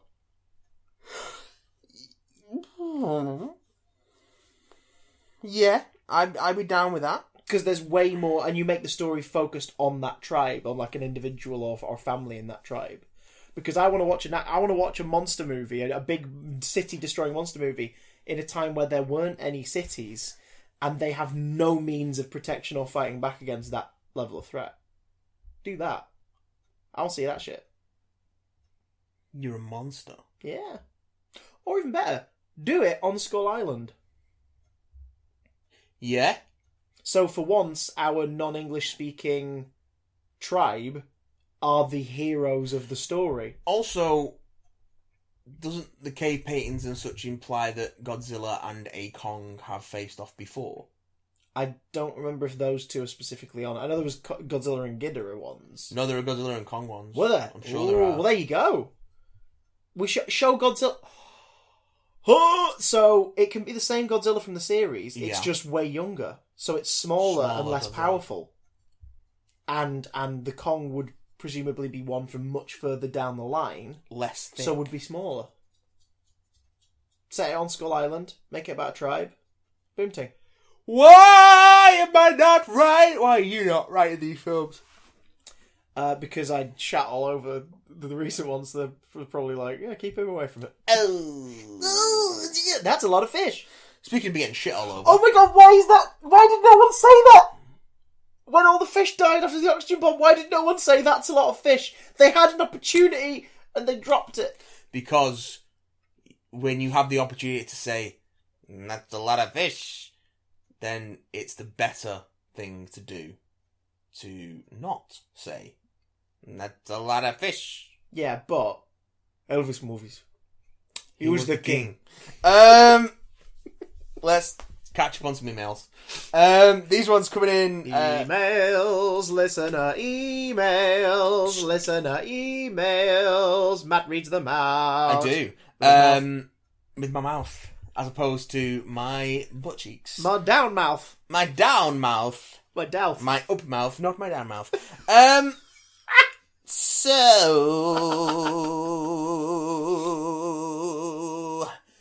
Yeah, this is mostly emails we didn't get to last week because they weren't Disney related. Yeah. But we kept them on the back burner. Yeah. On the back burner. Like the halloumi stick that no one wants at a barbecue. Halloumi sticks are great though. Why would no one want halloumi? They are lovely, but you just know that and a chicken leg and the one sausage people are too polite to claim are the things that are always left on that back burner and then end up getting extra crispy and then get put in the fridge and then someone eats them cold 3 days later. Oh, that sounds fucking great. When I get back, we should have a barbecue. I want 3-day-old barbecue now. I love 3-day-old barbecue. Oh! Right! End of the night barbecue when everything's gone a bit cold anyway and you just go, no one's eating it, right, give me a bun. It's mine now. Put a whole rib on a bun. This one comes in from Tom Monty. Says, just to clear up why I signed the GOT petition. Oh, this is in relation to the Game of Thrones remake series petition. In last week's email before week before last. It wasn't because I genuinely believed that they would/should remake season 8. I assumed that was a joke. Oh, okay, right. So, well, that suggests you were definitely aware that the petition was ridiculous in terms of its intent, regardless of whether they meant it or not. So, all right, didn't mean it. Why would they? Never mind. I don't get it. Let me guess. Tom signed it more as just a sign of I was displeased. Now yes, it was more of immense disappointment and frustration at the writing because it was nice to see that so many people, 1.5 million at time of writing, shared similar views. I agree in terms of like wanting to make a statement that you were displeased to so you could then discuss it with others who were also unhappy about it. But I don't think signing the petition is the right way to do it, because it unfortunately, a product of you doing that is you're validating the people who genuinely think it should be remade. Yeah. Because they will take that signature as a validation. That's not how art works, kids. But absolutely, I think your opinion on media, especially media you've invested in, you should definitely voice that opinion if you've been let down. Yeah. Like, it's a good way to talk about it, and then like-minded people will talk to you about it. Like, so, write a blog, dude. Like, write a blog post about it. Write a blog. Or do a note on your phone and then put it up as pics as a tweet. As a tweet.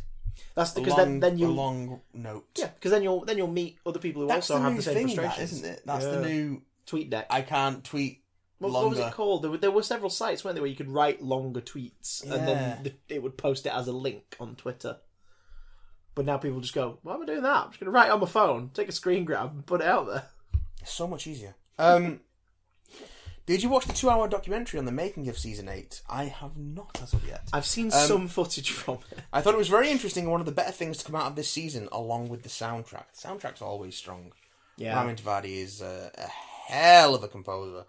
His work on Westworld is also incredible. Did you notice how quickly HBO put a teaser together for the next season of that, even though it's not out for another year?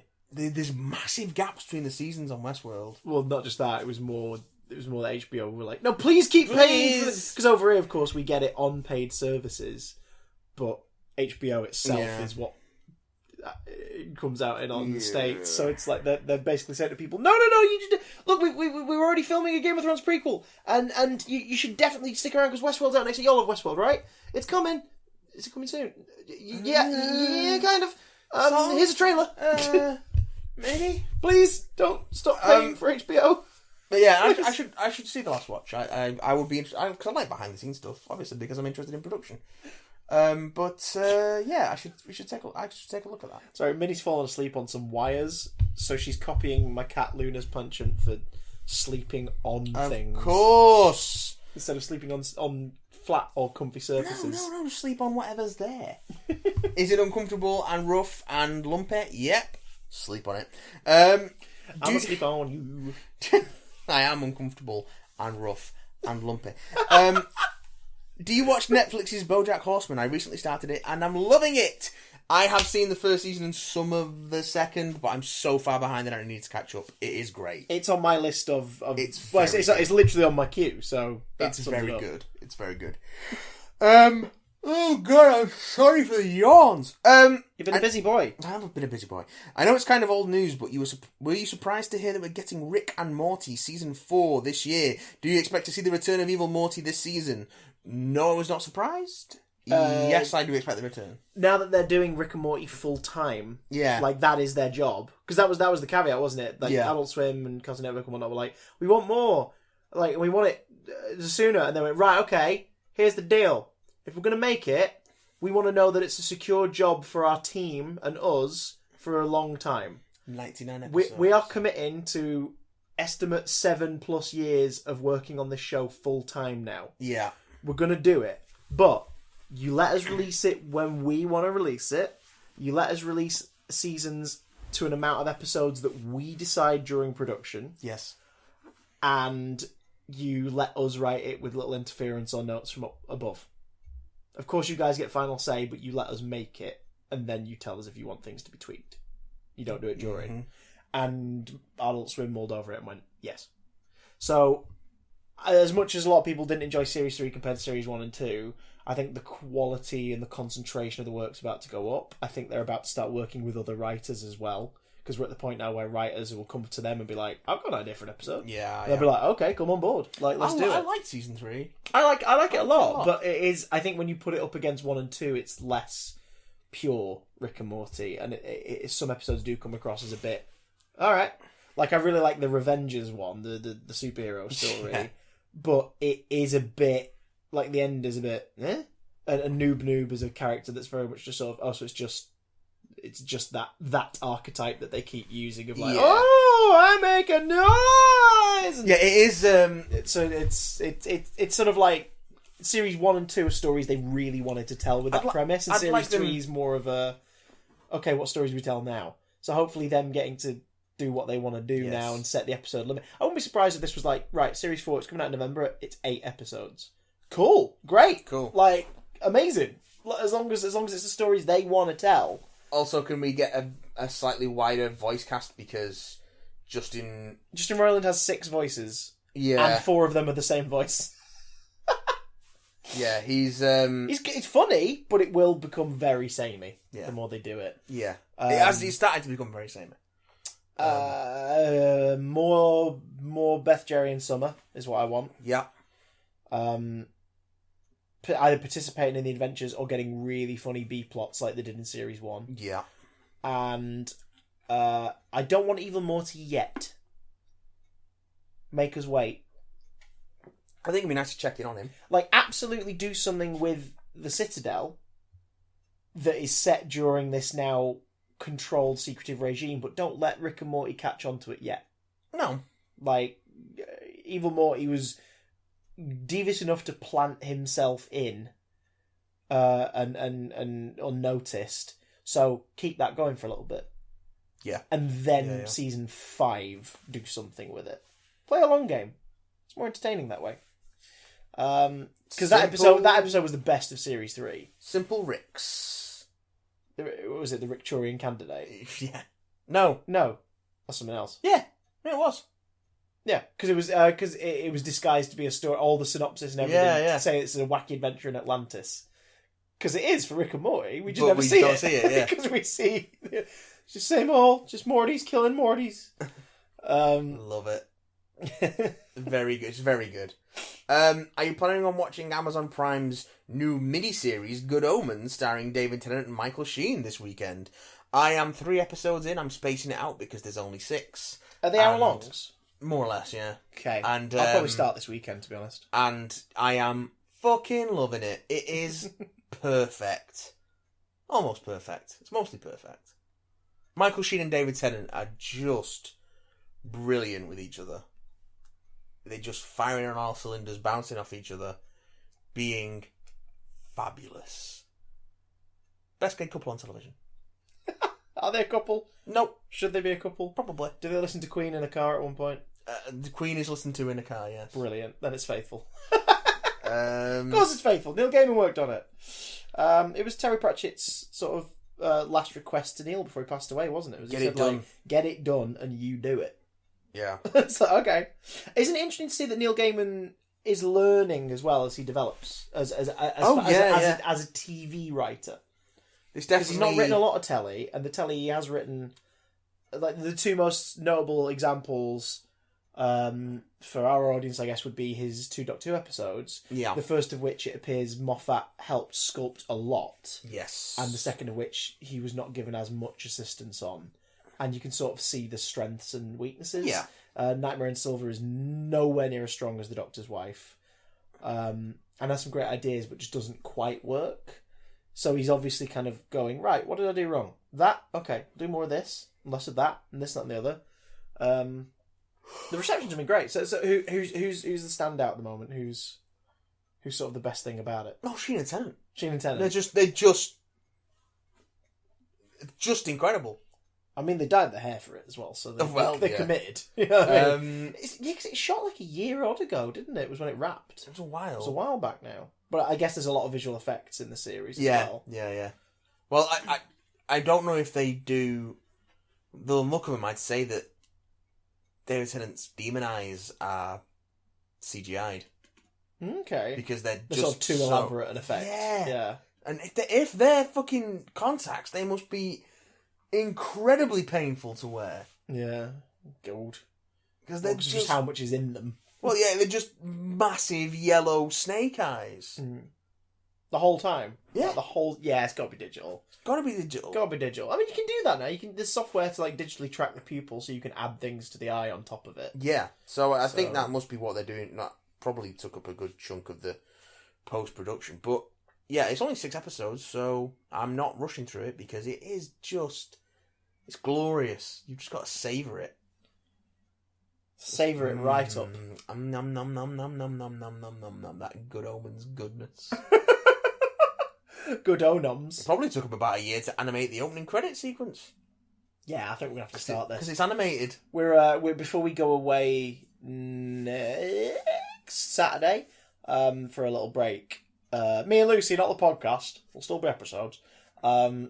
We were trying to finish season 8 of Doctor Who before we go. Yeah. It's a bit tough. Lou's not enjoying the Earthbound formula so far. Like now we're in the second series. She's like it's dragging a bit. There's some good stuff in season 8 though.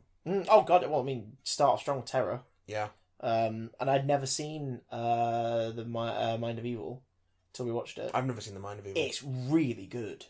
But it sort of suffers from this could be 4 episodes. Yeah. And we're now on the Claws of Axos, which I've not watched for donkey's years. Oh, I fucking love the Claws of Axos. So creepy. The opening episode is so creepy.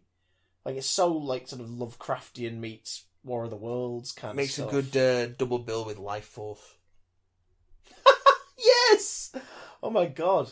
Well, everything makes a good pairing with Life Force. Mm. What's that? Patrick Stewart's a vampire and he snogs a dude? Mm-hmm. Okay. It's good. It's good. Okay. Good. Life Force is terrible. It's great. Go watch it. It's that lovely kind of shit. Yeah. It's that good shit. Have you been watching Russell T Davies's new drama, Years and Years? Thoughts? I've not been watching I've it, not actually. watched it yet. For my sins, I think when I realise that I'm 4 episodes in, I sort of my plan now is to, when I get back from the trip, box set it. Yeah. Because I do want to watch it, and watching people's reactions to it online reminds me of my reactions week by week to Cucumber. Like, the emotional gut punches. People be like, why? But also, I can't wait for the next one. It's like, yes, that's good telly. That's good telly. That's the sign of good telly. Yeah. Can't wait to tuck in. Anything the Rusty writes, I'm always up for watching. Yeah. The Rusty. Anything the Rusty writes. Rusty. Good old Rusty. This one comes in from George, picking up on the email they sent us last week. Oh, hello, George. It's George. We did the Disney stuff. Also, when George mentioned Atlantis the Lost Empire in his email, finally watched it this weekend. Did you? Yeah. What do you think? It's really, really good. It's so much fun, It's isn't really good. Linguist. It's really fucking good. I like it a lot. But this one... Yeah, so picking up on George's email from last week. God, I love it so much. For flinching. On another note, because we're continuing the email, obviously. I swim pretty girl. Good. I swim pretty good. I have a... Jay Fox is so charming in He's that very movie. good in that. He's a great voice actor. Yeah. He's really I good. would Like, Stuart Little is not great, but like I would he's like some brilliant. more Michael J. Fox voice work. On another note, I saw Rocket Man this week, and I was simply blown away. It's the movie that Bohemian Rhapsody should have been. Yes, it is. I love how it used Elton's rehab as a framing device and was set up as a fantasy musical. The only way to tell his story, and such amazing performances from all, but especially Taron Egerton, Jamie Bell, Richard Madden, and Stephen Graham. That has inspired me to ask you this week, which was last week, but now it's this week. Aha! What is your favourite biopic, and who would you love to see a biopic about? Oh, that's a big one. Favourite one is Walk the Line. The Johnny Cash one, Yeah. with Joaquin Phoenix. I mean, yeah, it's very conventional in terms of biopics, but it's just so well done and well performed and well made that it's... Biopic doesn't necessarily have to be the whole life story, does it? It could be a story of... No, not at all. Cool. The Founder. Yeah, I love The that. Founder's really fucking good. It's really good. It's a perfect example of, those individuals who are just charming and charismatic, and how they can fuck you over. And do you know what I mean? Like it's horrible. Like, it's a horrible story to watch after a while when you're like, oh my god, we thought our protagonist was like the hero of our story, the sort of the charming huckster, and nope, the real heroes here are the McDonald's brothers and how they've been shit on by this guy, which is perfect because it's the story of how he charmed them basically out of a potential empire, by turning it into an empire that he was the ruler of. Yeah. And it's like, oh my god, this is so beautifully done. Like Keaton is so watchable and such a slime ball. Yeah, he's really good in it. He's really good. fucking good in it. I like The Founder a lot. And again, I know it's heavily neutered, but I've got a soft spot for Saving Mr. Banks as well. Yeah. Yeah. But again, I think it's just because it's a very comfortable, watchable biopic. And for all of Disney's sort of editing and softening of certain elements, the film still opens with him sort of trying to discreetly put a cigarette out in an ashtray. Walt Disney, when you first meet him, trying to discreetly put a cigarette out in an ashtray in his desk drawer. Yes. So it's like, okay, good. Well done. You're not shying away from it entirely. Well done. Well done, yeah, well done. And Emma Thompson as P.L. Travers is just so entertaining to watch. Yes. Oh, and if you can get hold of it, Life and Death of Peter Sellers is a good one. I think it was an HBO movie, but it got a release in Europe. It's hard to get on DVD. We eventually got it. It's a German DVD. It's completely in English, but it's a German release. Yeah. First script by Marcus and McFeely. I believe to be professionally made as well. Okay. That's worth a listen. Oh, And a watch. You know what else is quite good? Behind the Candelabra. The Liberace one. Yeah, Because that was a miniseries, wasn't it? But then it was edited as a film. No, it was a movie. Why did I think it was a miniseries? I think it was a TV movie. There we go. Because it's it got a theatrical release over here, but Michael not Douglas in the States. and Matt Damon. And Matt Damon, yeah. Very good. Very, very good. That's a goodie. That's a goodie. What biopic would you like to see? They've been teasing it for years, and I would like to see it. The Stan Lee one. And they've been teasing starring Cranston, and I don't hate that idea. For me, especially now, because Cranston's in his 60s. Yeah. He could easily portray sort of 40-year-old plus Stan Lee. I would want to see the... I want to see him go through that period of his life where he regretted sort of his professional conduct to a point when it came to credit. Because we never saw that. He never made a statement or anything, but you could sort of see that period in his life where every time someone brought up Ditko or Kirby, he would go out of his way to praise how amazing they were.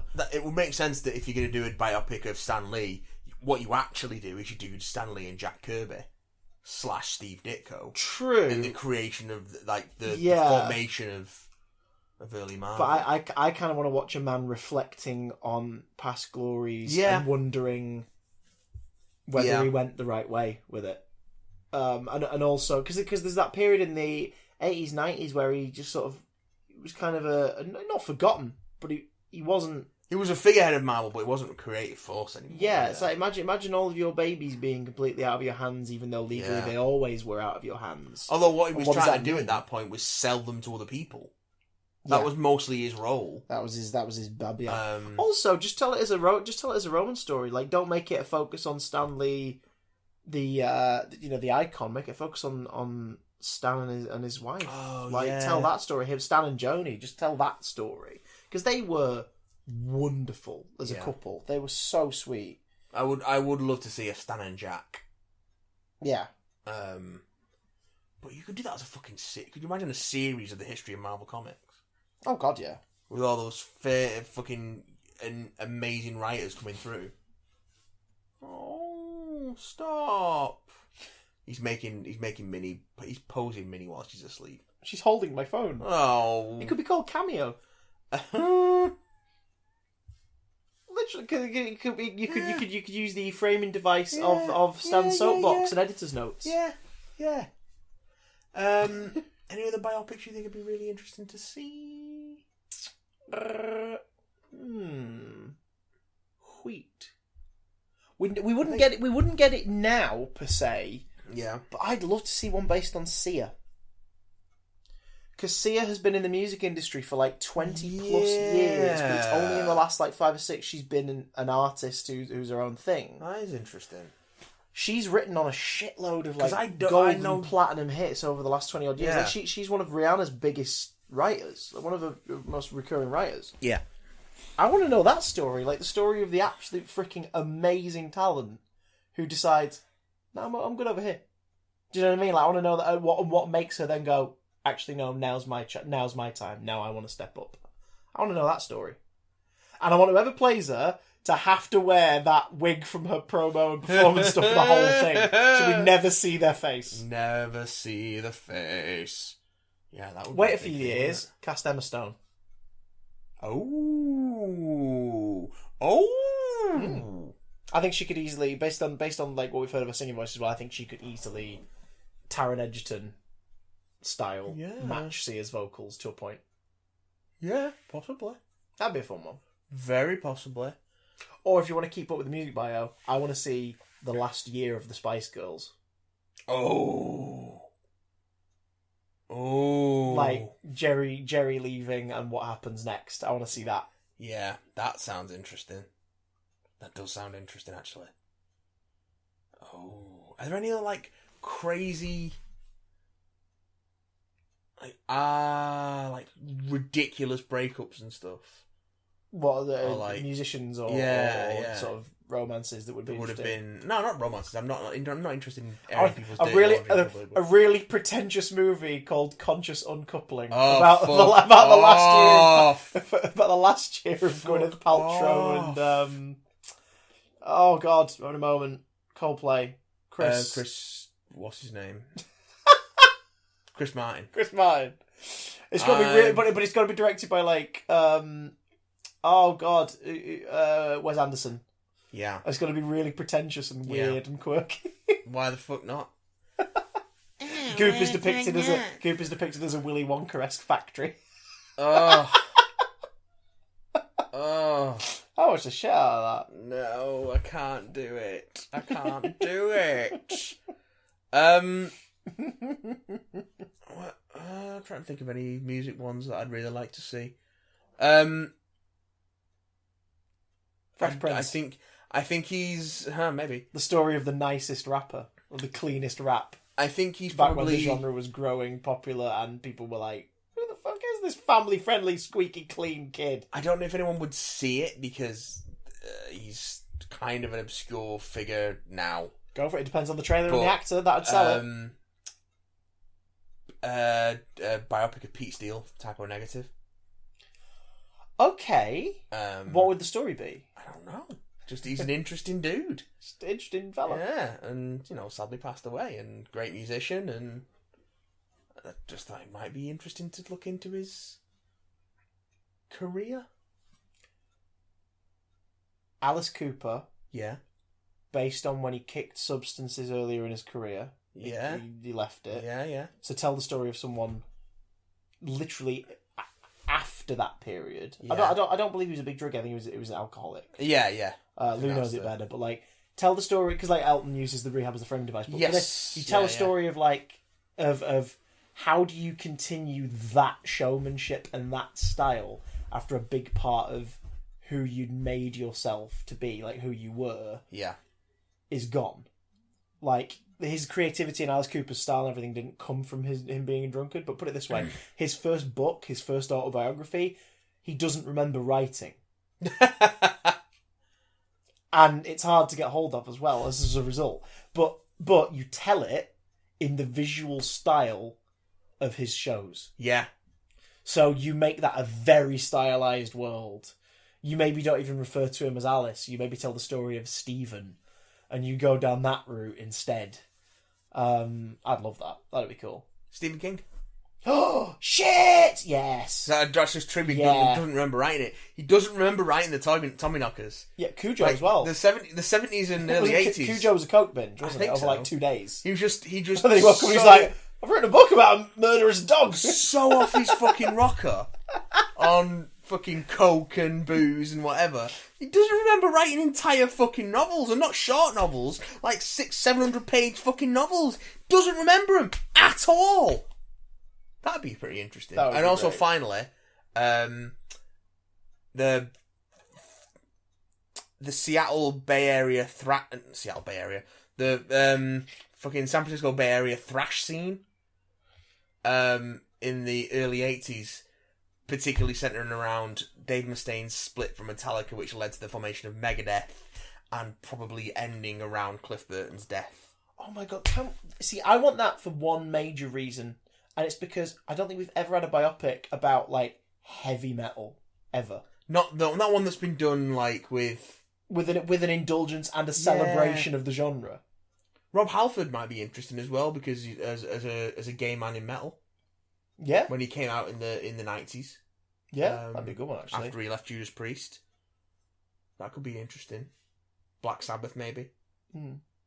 I still want to see an actually sort of considerate, sensitive one done, but we'll never get it because Bohemian Rhapsody exists, of the last year of Freddie's life. Yeah. I'd love to see that. Yeah. That's what we could have got. Because he knew. Like, he sort of knew that his time was coming to a degree, and he prepared for it. I mean, that's what the goodbye messages in Scat Throughout Innuendo, and specifically the one in These Are the Days of Our Lives, are about. Yeah. And especially the video, where he takes a moment to say it to camera. It's like, he knew. That is heartbreaking every time you watch it. He was going through the most horrible thing that the human body can ever go through. Like, a slow deterioration that you are fully conscious of the entire time. Oh, yeah. Caused by something that you received due to your sexuality and your sexual activities, which is already something that you're being persecuted and criticised and harassed because of. Like, like your own existence is almost trying to invalidate you by punishing you for what you've done. Yeah. As far as his point of view could have been. Yeah. Like, and yet the grace and dignity he handled the last year of his life with is astounding. You know what I mean? The poise and everything that he went through. Like, I want to see that. That is a story of a strong ass motherfucker. Like, I want to watch that. Do you know what I mean? To realise that life has dealt you the shittest hand ever. Yeah. And you just tell it in the most politest, flamboyant way ever to kiss your ass. Do you know what I mean? I want to see that story. Yeah. That would have been great, but we'll never get that unless it's done as like a TV film. Because if it's released in cinemas, people will automatically assume, oh, is it a follow-up to Bohemian Rhapsody? And it's like, fuck off. Fuck off. Fuck off. Fuck off. This one comes in from Charlie, again picking up from last week, where we talked about his Disney stuff, but then now we're talking about the other questions he sent in. Well, Meats. One of his questions. Meats. I'm yelling the word meats. Apologies, guys. As Meats. well, I'm sure you are both aware. As well, you know. Next year there will be a live musical adaptation of the 80s classic Back to the Future. Really? Facebook hasn't told me that at all. I'm going to reserve judgment for now. Bob Gale is involved, so that can only be a plus. Yeah. Bob Gale has co-written it. Yeah. Someone else is involved. Zemeckis is involved. He's been involved in developing it. Yeah. So I'm interested. Yeah. I'm interested. They've confirmed that the music of oh god, Huey Lewis, like that stuff will be involved. Yeah. But obviously there's brand new stuff for it. They've been doing a lot of promo work for it online, especially on Facebook. If you live in Manchester, Greater Manchester area especially, your Facebook feed. I've fucking seen fucking straight up posters for it. Yeah, they've cast Marty, so Yeah. I think they're doing that to make sure there is a figurehead for the marketing now. They've Yeah. cast that far ahead. He was probably cast from the workshop, maybe. Yeah, I would have thought so. They put out a promo video of him doing a version of Power of Love, Mm-hmm. which is actually a pretty good cover. It sounds amazing. The arrangement's slightly different and everything. It sounds really good. But it is one of those things of like, really? Back to the Future, the musical on the surface. When I first heard that was my reaction. Then I saw who's involved and I went, okay, this isn't someone else taking hold of it. This is the original source going, yeah, we could do a version of this. Yeah. So that gives me faith in it. Yeah. And Christopher Lloyd has also said that he's been passed stuff for it to sort of like just ask his opinion. He loves what he's seen and heard so far, and he can't wait to come to Manchester for the opening night. So that alone makes me go, wait. Other than Chris Lloyd's going to be here at opening night. Yeah, it's like Dirty Rotten Scoundrels. Yeah. Like that's become a bit of a thing now. Manchester gets like a residency for a few months, and then it moves to the West End. That's pretty cool. So I think whether we enter lottery or we do pre-order, I think we should try and go and see it. Oh yeah, I'm going to see it. Absolutely. So my question is, I hope it's good. what classic from film, television, or elsewhere would you like to see adapted into a musical theatre extravaganza? We covered Batman already, so let Sleeping Bats hang. How would it work? Rock opera, or jukebox, or traditional? What moments demand the big numbers? I want to hear your end of Act 1 big hitter. Pitch me, boys! Pitch me all over! The problem is, there's one that I want to do. I think I've spoke to you about it already. There's one I want to do, but I don't know if I want to talk about it. I was thinking about it the other day. Because I do kind of want to push it. So I don't want to say it, Because I'd rather squirrel away at it and see if it works. And then if it doesn't work, I'll come out and be like, so I tried to do this. So we tried to do this thing. Because you know what the end of Act 1 would be for that. Like, you freaking know what the end of Act 1 would be for that. Yes. Yes. Oh, God. I mean, what you want to end on a big number. Like, do you know what I mean? That entire sequence. Yeah. Fuck. I've got so many notes as well. I need to find the time to just sit down and start like, right, let's start on the book and see what happens. And then eventually approach a freaking film studio to be like, hi! Do you think maybe we could have a chat about whether or not this is a possible thing? But aside from that...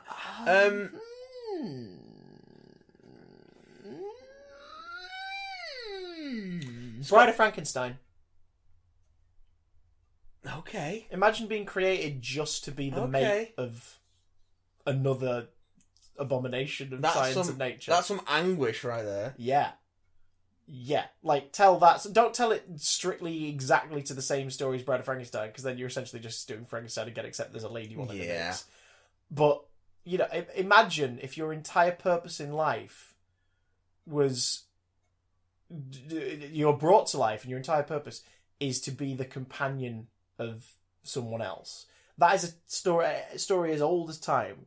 Like the arranged marriage, like I don't want this kind of like story. You could do that, absolutely. You're destined to be together. I don't want them, I don't love them. You could do that story.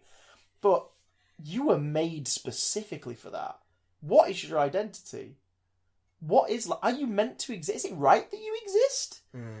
You're not even you. You're like 5 other women stitched together. What is this? How does the creature take to being rejected? Do you make the creature the sort of the Gaston-like villain of the piece? Yeah. Or do you make them a sympathetic hero and you end it in sort of a place of actual sort of mutual friendship and caring, you know, a caring vibe between those two characters? Is Dr. Frankenstein your villain? Like, dude's trying to play with God. Pretty freaking disgusting. Where does this go? You know what I mean? There's ways to do it, I think, which would be fun. And your end of Act 1 number is is the leftover body parts in some kind of big dance number. So you have to somehow get your performers to perform leftover body parts, and you use lighting to help sell the idea that dismembered bodies are doing a big dance number. I've got out of left field one. Go on. The Fly. Yes! But a David Cronenberg flavoured version. Oh, good lord. We can keep it romantic and then just get more gross. With an industrial 9 Inch Nails-esque soundtrack. Oh. Act 1 ends with him abducting his now pregnant girlfriend from the hospital. Oh, God. And Act 2 would open with her in... Act 2 would just be basically the last 15 minutes of The Fly. One setting. Yeah. It's all in his lab. God, that'd be creepy. And that'd be brilliant. And it's just you'd have to, at some point you'd have to work out how you're going to make the switch from Brundlefly dude in makeup to a full-on puppet. Get some really cool magic directors involved and just make it as grotesque and as visually frightening as you can. Or grow him and have it Warhorse style, where he's like sort of in an armature with helpers. George's Marvellous Medicine, like with the grandmother's usually on a rig that just kind of grows through the set as the story goes on. And that'd just be hideous. Sort of electronic bass lines, like filthy synths, very 80s, sort of razor guitars, like late 80s, early 90s. Horror lends so well to it, doesn't it? Yeah. I think because it is such a shock to the system after, you know, like nearly a century of everything being more about squeaky clean. Like the most sort of genre specific it gets is like, these are cowboys. You could have a good time. You could have a very even more tongue in cheek rock opera version of Return of the Living Dead. Yes. See, I want to see Evil Dead get a revival. Yeah. Because I sorry, theatre, but it never came over here. I watched a version online. Yeah. A filmed version of one of the shows, and it was great. It was so funny. And again, it was that whole thing of it begins and ends in the cabin, so it's one set. Yeah. And it just worked so well. There's a bit that alludes to Army of Darkness as well, which is quite nice. Because it's basically it's an adaptation of Evil Dead 2. but with Yes. some characters from Evil Dead brought back, some of the friends brought back into it instead, and it's really good. It's really entertaining. I would love to see. It's kind of already a thing. Do it. But I would love to see Do it an now. actually properly staged version with a proper book and additional songs of Jeff Wayne's War of the Worlds. Yeah. Like an actual full stage production, not a concert. Yeah. Oh, I agree. That I would like to see that retooled into a full musical. Although the album is pretty fucking stunning on its own.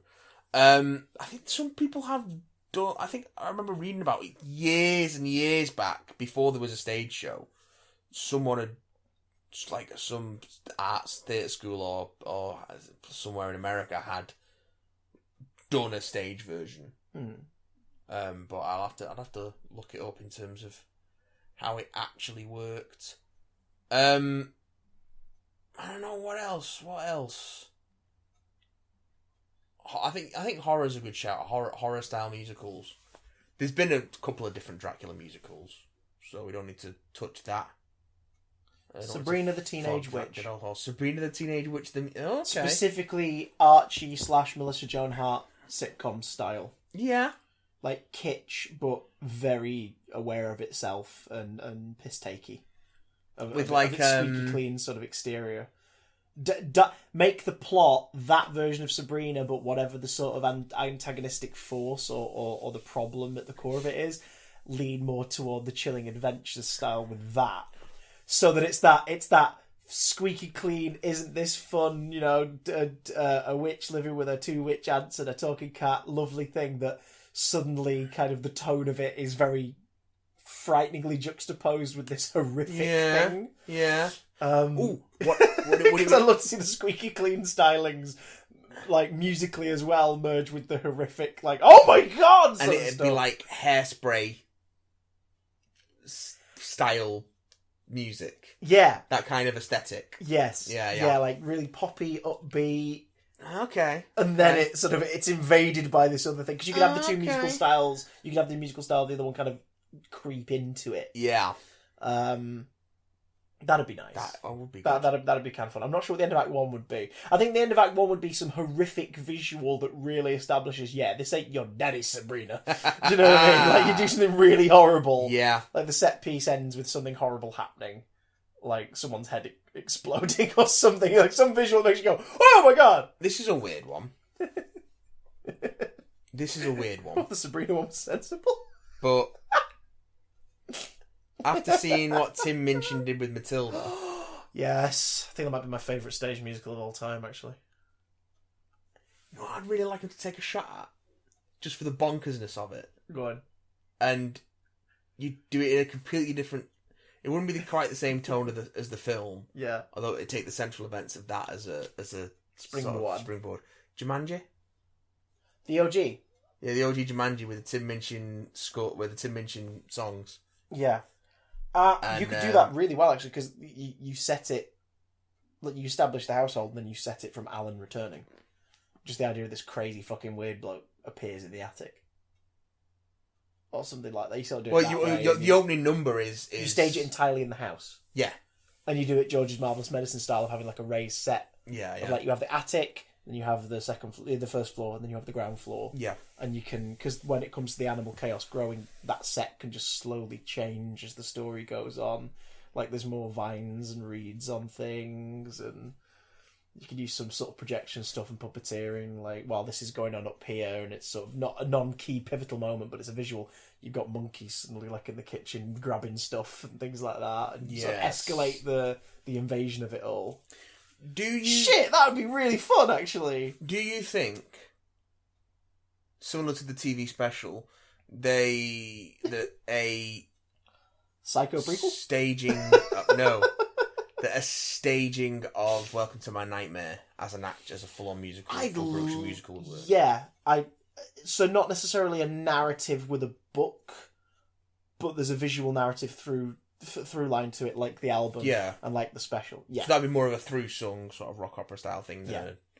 traditional musical. You could do that with quite a few concept albums. I've been listening to the Black Parade a lot again recently. Yeah. That could work quite well, because essentially it's the story of a man on his deathbed. Well, they did it with American Idiot, and it wasn't great. A man post-death. I think it's because the American Idiot went the route of We Will Rock You in sort of very literally translating elements of the songs, and it's so not quite We working. Will Rock You. Yeah, I hate We Will Rock You. We Will Rock You. But again, it's just like, oh, she's the killer queen. It's just like, see, We Will Rock You was a jukebox musical. American Idiot was a musical, I guess, based on a very subtle concept album. Like, American Idiot is not a very strict concept album. No, it's not. There are themes and through lines, but it's not a story. So I think adapting that to musical, they have to kind of force characters into existence. Yeah. So I can see why it doesn't jibe well with a lot of folk, because it's like, do you know what I mean? Like, there are some who would go and just enjoy the music, but then there are others who would be like, yeah, hang on, what the hell? What are you doing? This makes no sense. Whereas Black Parade, Welcome to My Nightmare, like those, there are stories already in that album. Yeah. That you could just easily translate. Well, you Black want Parade's got so much going on in it. Well, you want to go in terms of like concept albums with clear narratives and multiple characters and define things. Along Came a Spider, another Alice Cooper one that could work quite well. The story of a serial killer. There is one you could do, but it'd be so difficult because it stretches across 5 albums. Go on. It's Coheed and Cambria. Oh God, yeah. If we do jukebox musicals, yeah. Is it a jukebox musical if it's adapting one album or one train though? Well, would you count American Idiot as a jukebox musical? Yeah. I guess it is. I guess album. it is, but I suppose it's a specific genre because it is just that one. You are adapting like you did album, The Wall, for example. Like it's What did Led Zepp concept music jukebox musical look like? Lord of the Rings on steroids. Yes, I'd watch that. Do it because they did Lord of the Rings. Right? They did a Lord of the Rings musical, yeah. It was huge. It made a shitload of money. It got decent critical reception. It came. It went. It's gone. It's probably never. I think it was just so expensive to. You do a smaller scale one and you use the music of Led Zeppelin. Oh my God! He just sparked. Go on. What? He's holding the beard in contemplation, folks. An 80s pop, not 80s pop jukebox, but style, like 80s pop, 80s set, Ghostbusters. Yeah. Yes. What's your Act 1 finale? Act 1 finale. Slimer in the Hotel. No, because you want Winston to be in it sooner. No.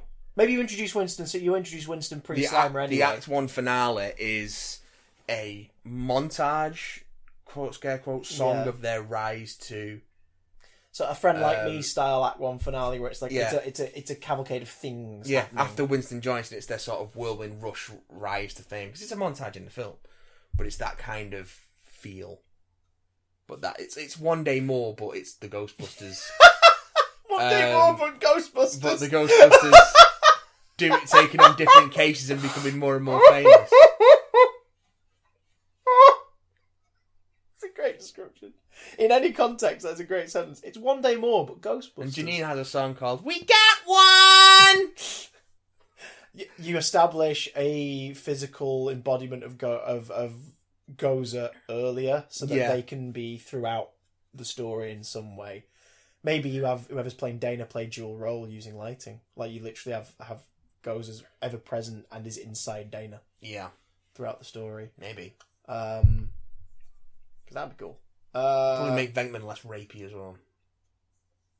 He's not rapey so much as a massive fucking creep. well,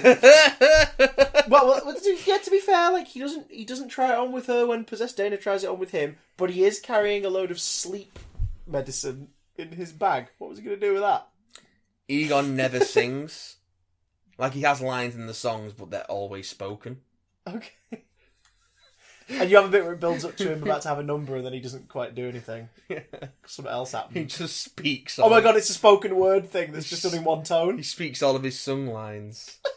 Or it's like... Give him a solo where it is just like, the whole thing is performed like this, so it will always be spoken completely in one go. Yeah, and... it's a Gilbert and Sullivan style patter song. Like, I am the very model of a modern major general, but it's actually spoken. It's told and it's that in fast. monotone, and it's never quite broken, and it will always stay like this, and it rhymes, and at the end of every line will rhyme, and it's technically a spoken song, but it never goes higher than this emotionally. Yeah, basically. Could it be called Spores, Molds, and Fungus? Spores, Molds, and Fungus.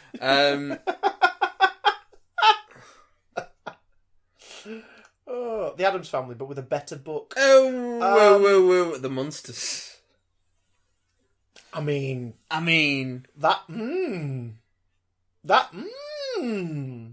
Could you do a Gremlins musical? No. How would you do the Gremlins? No. I don't... Yeah, no. No. I mean, I love... God, have you seen the 4K versions coming out this year? The front cover, once again, fucks it up. Because the front cover to every Gremlins release has somehow fucked up the visual representation. Nice. Like, Gremlins 2...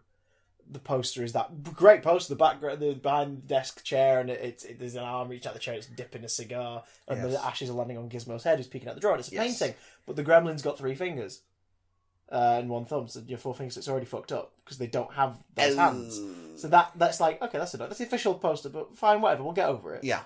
But then every subsequent release is fucked up in some way, like either using the wrong Gizmo from the wrong film as the artwork, or this and the other. This one is just Gizmo, sat on a title, the paint's dribbling off of it. It's film 1 Gizmo, with his little wrinkly face and his little beady eyes. And they're gremlin hands holding the word gremlins. But they're gremlins 2 hands. So, for God's sake! Like, just look at the film you're doing artwork for! But yeah, I have no desire to buy it in 4K. I love it, but I own about 8 versions of it already. I'm fine, thanks. I'm fine. Yeah. I'm fine. I don't have 7.1, so I'm not going to take advantage of hearing 7.1. Goonies is a musical. Yes. Oh god, your head's turning round. Yes. Go all the way around. That'd work. I watched the shit out of that. Yeah, I'll go for that. Carrie, the musical. Done. Is it? Yeah. Oh.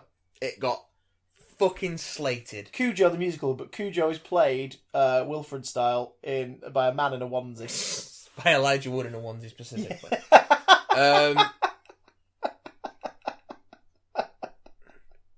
Con Air, the musical.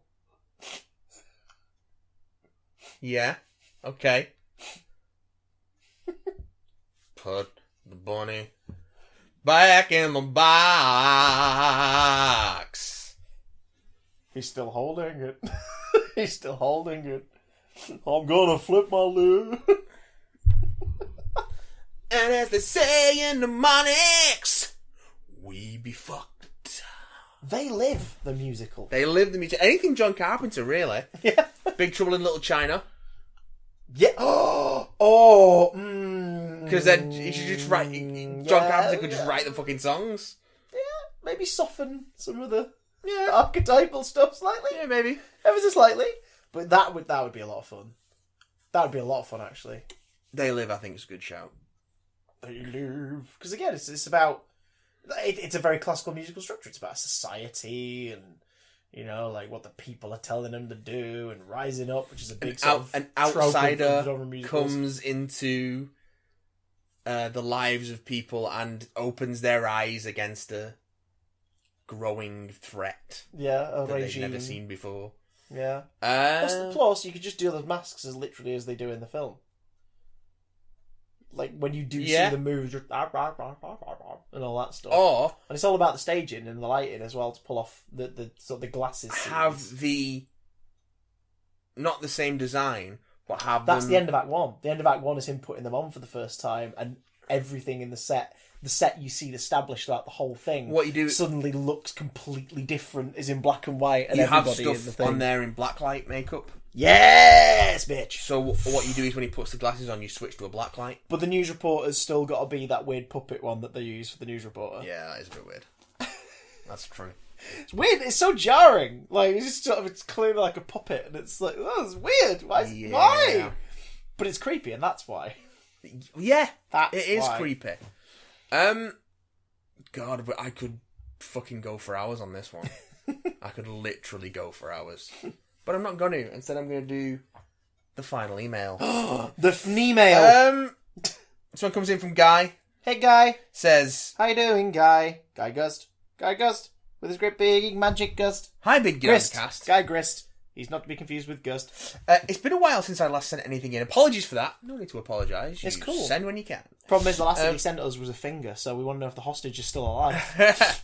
Can't reattach it. It's been too long. I I was wondering if either of you have seen the new adaptation of Good Omens. Personally, I rather enjoyed it. However, I felt it could have done with being 5 episodes rather than 6. Christian, not only not watching Game of Thrones, I think I might have watched the pilot, but that's about it. Where everything is going well, regards. Well, yeah, we call it Good Omens. Like I say, I'm about halfway through it. I'm pacing myself. I've watched episode 3 last night, and with it being only 6 episodes, I'm curious as to where the bloat comes from. It's adapted a novel in 6 episodes. I think that seems fairly concise. But they have doable added to me. stuff. Like, Gabriel's mentioned in yeah. So all that stuff with him, I think, is... It's an expanded role. Yeah, either ideas from or notions that would have been in 668. So, Yeah. I get it. Maybe they did that because is he a narrative through line? Because maybe they did that to give the series a bit more structure. Maybe. Or add B-plots. He's certainly, he's recurring, so... Because he's a Zero Falls boss, Yeah. essentially. He's everyone's boss. He's fucking Gabriel. Gabriel! No, just Gabriel. Gabriel! Yeah. Oh, okay. Gabriel! Ah! Oh! I feel it in my fingers. I feel it in my toes. Blingy bling. That was a song, wasn't it? That was a song. Probably the most sung song on any playground for a good year.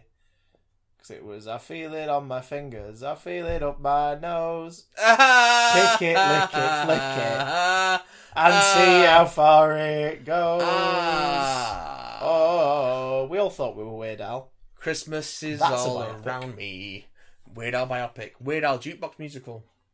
Just Weird Al. UHF, the musical. Oh, that's it. UHF the musical. Yes. Set in the 80s still. Yeah. So it can be about public access, like cable and everything. What you do is part of the set is like 2 screens, which are actually just like art square frames. Yeah. And you do little skits and commercials and stuff in those screens. Yeah. Yes. In between, like during like Oh. scene transition, main scene transition, or something like that. So See, that's how you Then keep, you might that's even- how you keep the commercial you element. could in even there. pre-film them and just do them on video. No, do that. Yeah. I think do that. Yeah, so that it becomes because it's a film about people making their own TV. So it would be weird if a musical about TV didn't at least feature some pre-recorded material Yeah. to be shown on screens. And the title song should be the end of Act 1. Yes. Oh yes. We got it all. We got it all. On UHF. we got it all on a UHF. We got it all. Oh God, yeah. Forget about your Yeah. laundry. Forget about your job. Just yank up the volume. Crank off the knob. We got it all. We got it all. Woo! On UHF. I'll some tasty guitar in that as well. Yeah. And harmonies are pre-built in for that. So Well, there you go, boys and girls. there you go. Godzilla is king again. Weird Al should be a musical. And R-Patz is our bats. The Adventures of Buckaroo Banzai is a musical with music provided by Buckaroo and his band. We have to stop. We will go on Do forever. we? That would be great, though. Do we though? We do, because I want to eat some food. Hey. And I've got to put this episode Hey. out. We're recording on the day of release. Hey. Don't be mean. You don't have to be mean. Because wherever you go, Oh, God. that's where you are. Oh, God. If you want to get in touch, at BigDamnCast on Twitter. Email us bigdamcontact@gmail.com whenever you want anything or now or summit. Also, do not forget to catch Adventuring Backlogging and other live streams on twitch.tv/BigDamnStream. Yep. There's a sister podcast, which by the time this is out, will be out a week later. A little project of mine called Out of the Broom Cupboard. A Twisted Sister podcast. Yeah. I didn't know you were into glam rock. I think we do have some Twisted Sister, actually. Have a little gander at our social medias to see more information on that when it comes out. But just a heads up, if you like audio stuff, then there you go. More things. More things. And till next time, just don't hurt the hostage. All right? We'll give you the money if we have proof that they're okay. Are you gonna send them to us bit by bit so we can build? Is it like a build your own hostage mail away kit? A Frankenstein adaptation where the creature is made from hostage body parts. It's just a load of fingers.